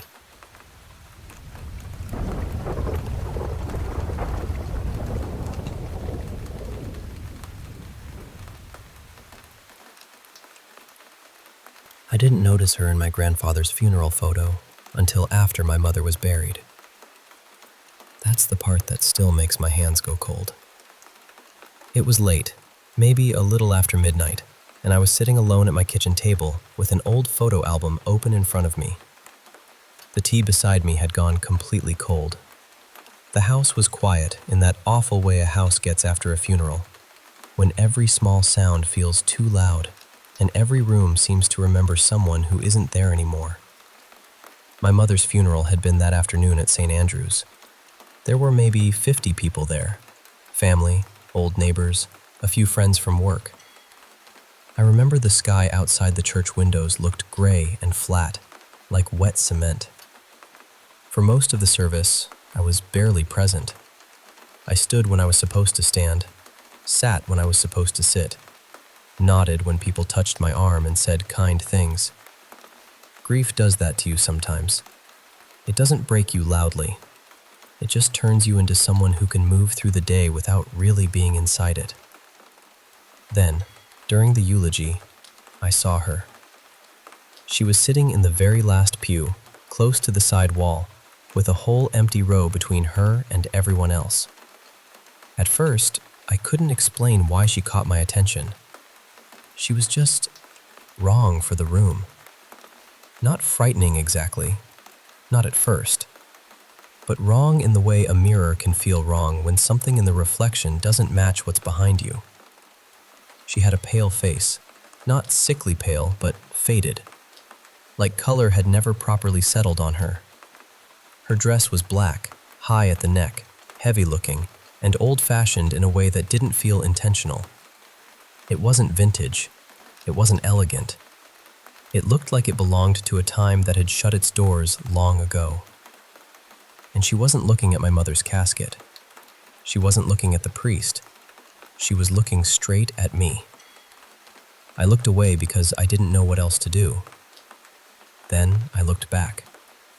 She hadn't moved, not even a little. No shifting in the seat, no glance down at a program, no small, restless movement that people make without thinking. She just sat there, fixed and silent, watching me. I watched her on and off for the rest of the service. I swear to you, I never saw her blink. Afterward, I asked my Aunt Carrie who the woman in the back was. She frowned and said, "What woman?" I asked my cousin Devin, then my mother's friend Patricia, then even the priest while he was gathering his notes. Nobody had seen her, not one person. They didn't say they didn't recognize her. They didn't say she left early. They said there had been no woman sitting in the back pew. So I went home and told myself the only thing that made sense. I was exhausted. I was grieving. My mind had filled an empty space with something because it didn't know where else to put the fear. That should have been the end of it. But later that night, I found myself standing in the hallway closet, pulling down the old family photo albums. I don't know why. I wasn't thinking clearly. It felt less like a decision and more like something inside me had reached for them before I understood what I was doing. I took the oldest album to the kitchen table. The cover was cracked. The plastic sleeves had gone cloudy. I turned through photos I had seen my whole life. My grandparents on their wedding day. My mother as a little girl in a dress with crooked buttons. Relatives standing in yards and church steps and kitchens I didn't recognize. Then I found the photo from my grandfather's funeral. It was from 1963, black and white, taken from the front of the church, facing back toward the entrance. I had seen that picture so many times before, but I had never really looked at the last pew. She was there. Same pale face, same dark, high-collared dress, same stillness. She was sitting by the far wall, alone, just like she had been at my mother's funeral.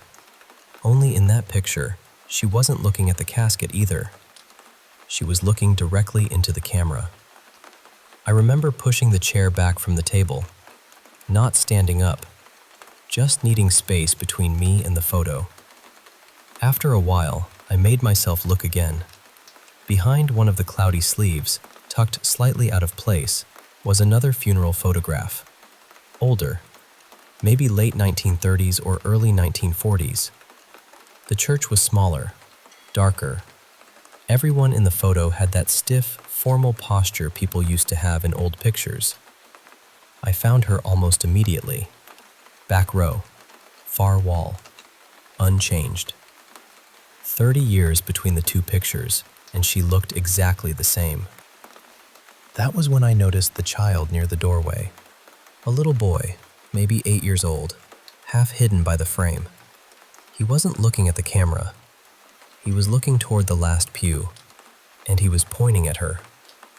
My mother had spent years building our family tree, so I opened her records on my laptop and started searching. I matched the funeral photo to a name. Then I found the boy. He died less than a year after that picture was taken. I wish I had stopped there. I really do. But once you see something like that, you can't unsee it. You start looking into the corners, the background, the places your eyes usually slide past because nothing important is supposed to be there.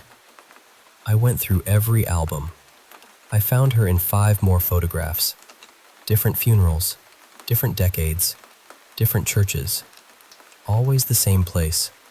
Last pew, far wall, alone. And every time, she was not watching the person being buried. She was watching someone still alive.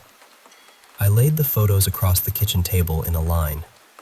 In my grandfather's funeral photo, she was looking at my grandmother, who died a few years later.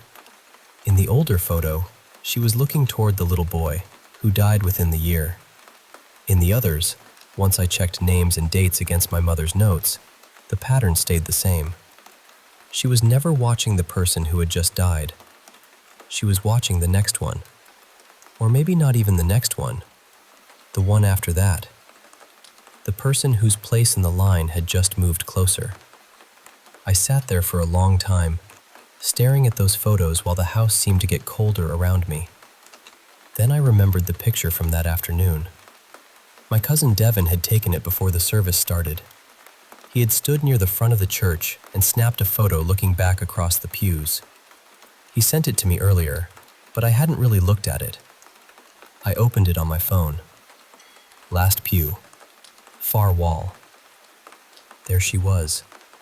Same face, same dress, same impossible stillness. I zoomed in with my fingers trembling. I needed to see who she was watching. The image was a little blurred near the edges, but the back of the church was clear enough. She wasn't looking at me. She wasn't looking at the mourners.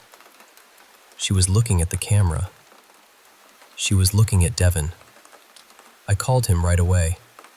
It rang 4 times, then went to voicemail. I called again. Voicemail. I texted him. Please call me. It's urgent. That was hours ago. I've called again and again, every 20 minutes. Same thing each time. 4 rings, his voice, then silence. His address is written on a piece of paper in front of me. My keys are beside it, and I know I should go. I know I should get up from this table and drive over there. But something in me already knows that when I arrive, whatever I find, I'll be too late, because she has never been wrong before.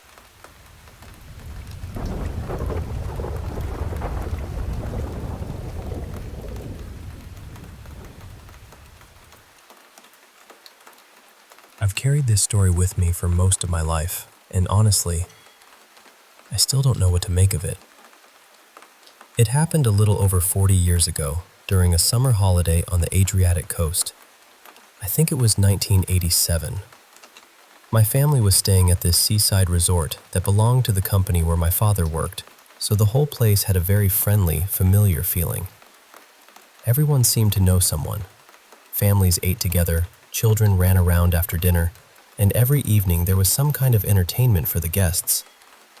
One night it might be dancing, another night a film, then maybe music, games, or a little disco for the younger crowd. But on one particular evening, the schedule changed at the last minute. Instead of the usual activity, they announced that a magician would be performing. At first, he seemed completely ordinary. He did the sort of tricks you would expect: cups, cards, coins, sponge balls, bottles. Nothing too frightening or dramatic. For us children, it was wonderful. We were leaning forward, laughing, whispering to each other, trying to catch him out. Then, right near the end of the show, something changed. His voice became different, lower, sharper, almost as if he had stopped pretending to be the cheerful entertainer we had been watching. He looked out at the audience and said something like, "That is enough of children's games for tonight. Now I will show you who I really am and what I can really do." The room went quiet. He placed a stack of small blue envelopes on the table. Just ordinary letter envelopes, nothing fancy. You couldn't see through them at all. Then he asked every adult in the room to write their name on one envelope and place their identity card inside it. He said he would read each person's full name, address, and personal identification number through the envelope. Now, the names written on the outside were supposed to be a kind of control, so everyone could see whose envelope he was holding. But he claimed he didn't actually need them. And while he performed this part, he had a folded scarf tied over his eyes. All the envelopes were placed on the table in front of him. When he began, he picked up the first one and, within seconds, read the full name, address, and number from the ID card inside. Then he did another, perfectly. People laughed at first, but it was a nervous kind of laughter. Then he kept going. One envelope after another. Every detail was right. That was strange enough. But then my father decided to test him. While everyone was writing names and putting their ID cards into the envelopes, my father quietly made an arrangement with a woman sitting on the far side of the restaurant. My father wrote his own name on his envelope, but put her ID card inside. She wrote her name on her envelope, but put my father's ID card inside. So when the magician reached the envelope with my father's name on it, he stopped. He held it up and said, almost amused, "Someone here has tried to trick me." Then he said there was a man's name written on the envelope, but inside was the identity card of a woman. He identified her correctly. And then, without searching through all the envelopes one by one, he reached for the envelope with that woman's name on it. Inside was my father's ID card. He read that one perfectly too. My father was stunned, truly stunned. He was not an easy man to impress, but that night he had no explanation. When the show ended and people began talking all at once, the magician looked directly at me. He didn't smile. He didn't speak. He just stared at me for maybe 10 seconds. I was only a child, but I remember that look very clearly. And even now, after all these years, I still wonder what really happened that night. Was it some brilliant trick? Was there a method none of us could see? Or was it something else entirely? I honestly don't know, but I have never forgotten it.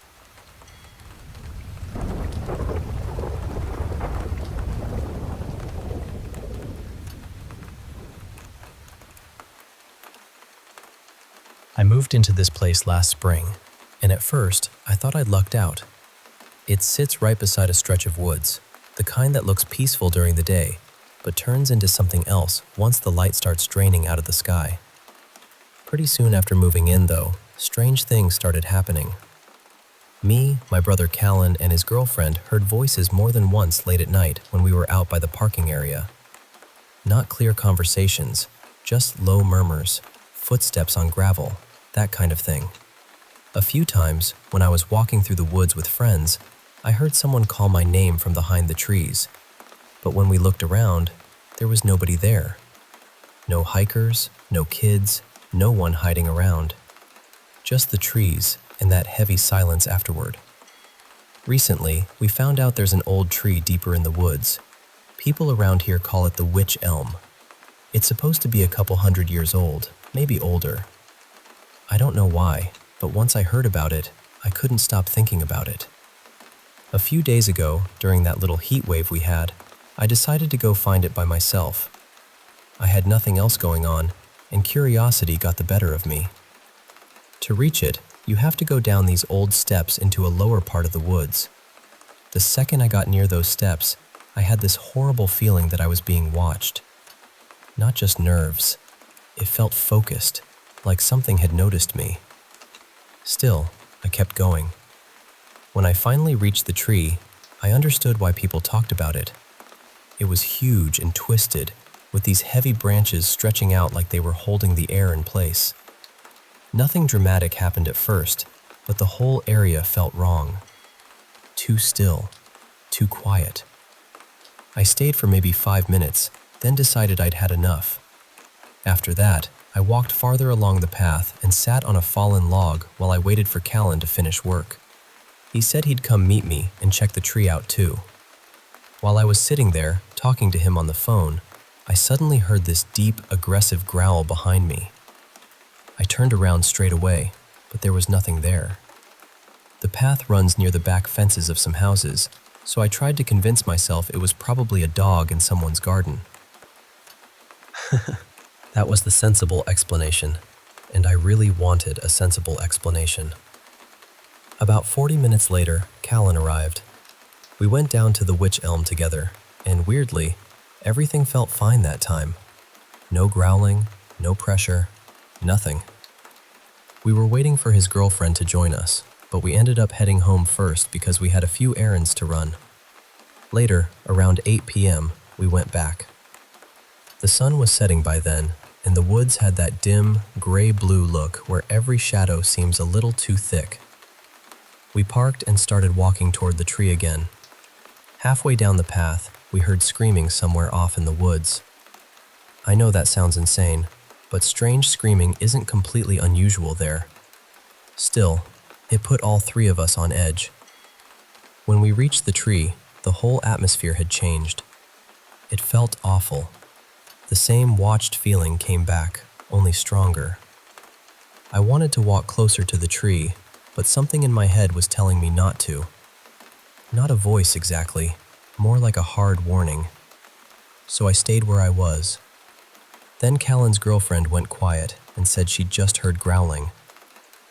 We both turned to look at her while she was trying to explain where it came from.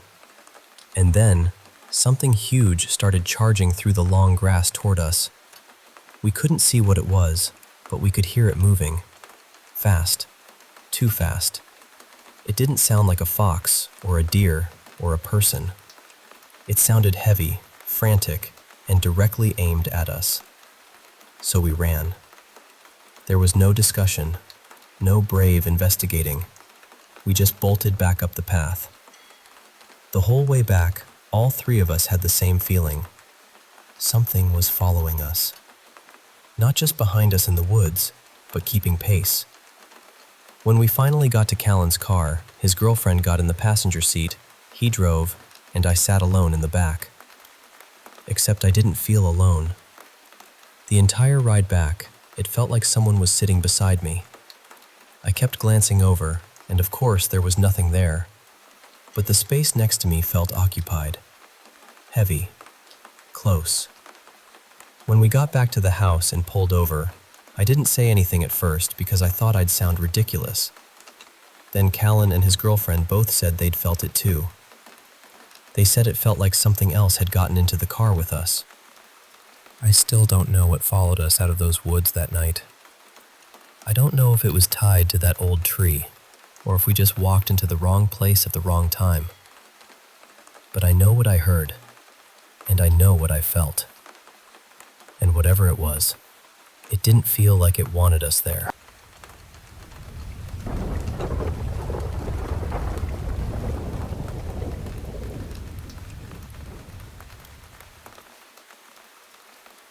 I was just starting to drift off, probably a little after 11:30 at night. You know that late night kind of quiet, when everything feels too still, and even the smallest sound seems to stretch across the whole neighborhood? That's how it was. I had already turned the lights off, put my phone on charge, and gotten comfortable under the blanket. Then, out of nowhere, I heard a woman scream outside.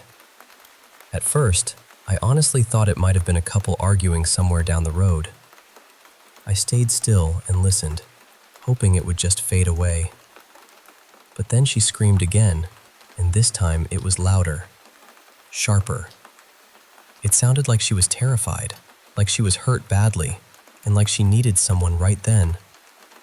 She kept calling out for someone. I think it was a man's name, maybe Marlowe or something close to that, but I couldn't make it out clearly. What I do know is that it didn't sound like someone joking around. It didn't sound dramatic or fake. It sounded real in a way that made my chest go cold.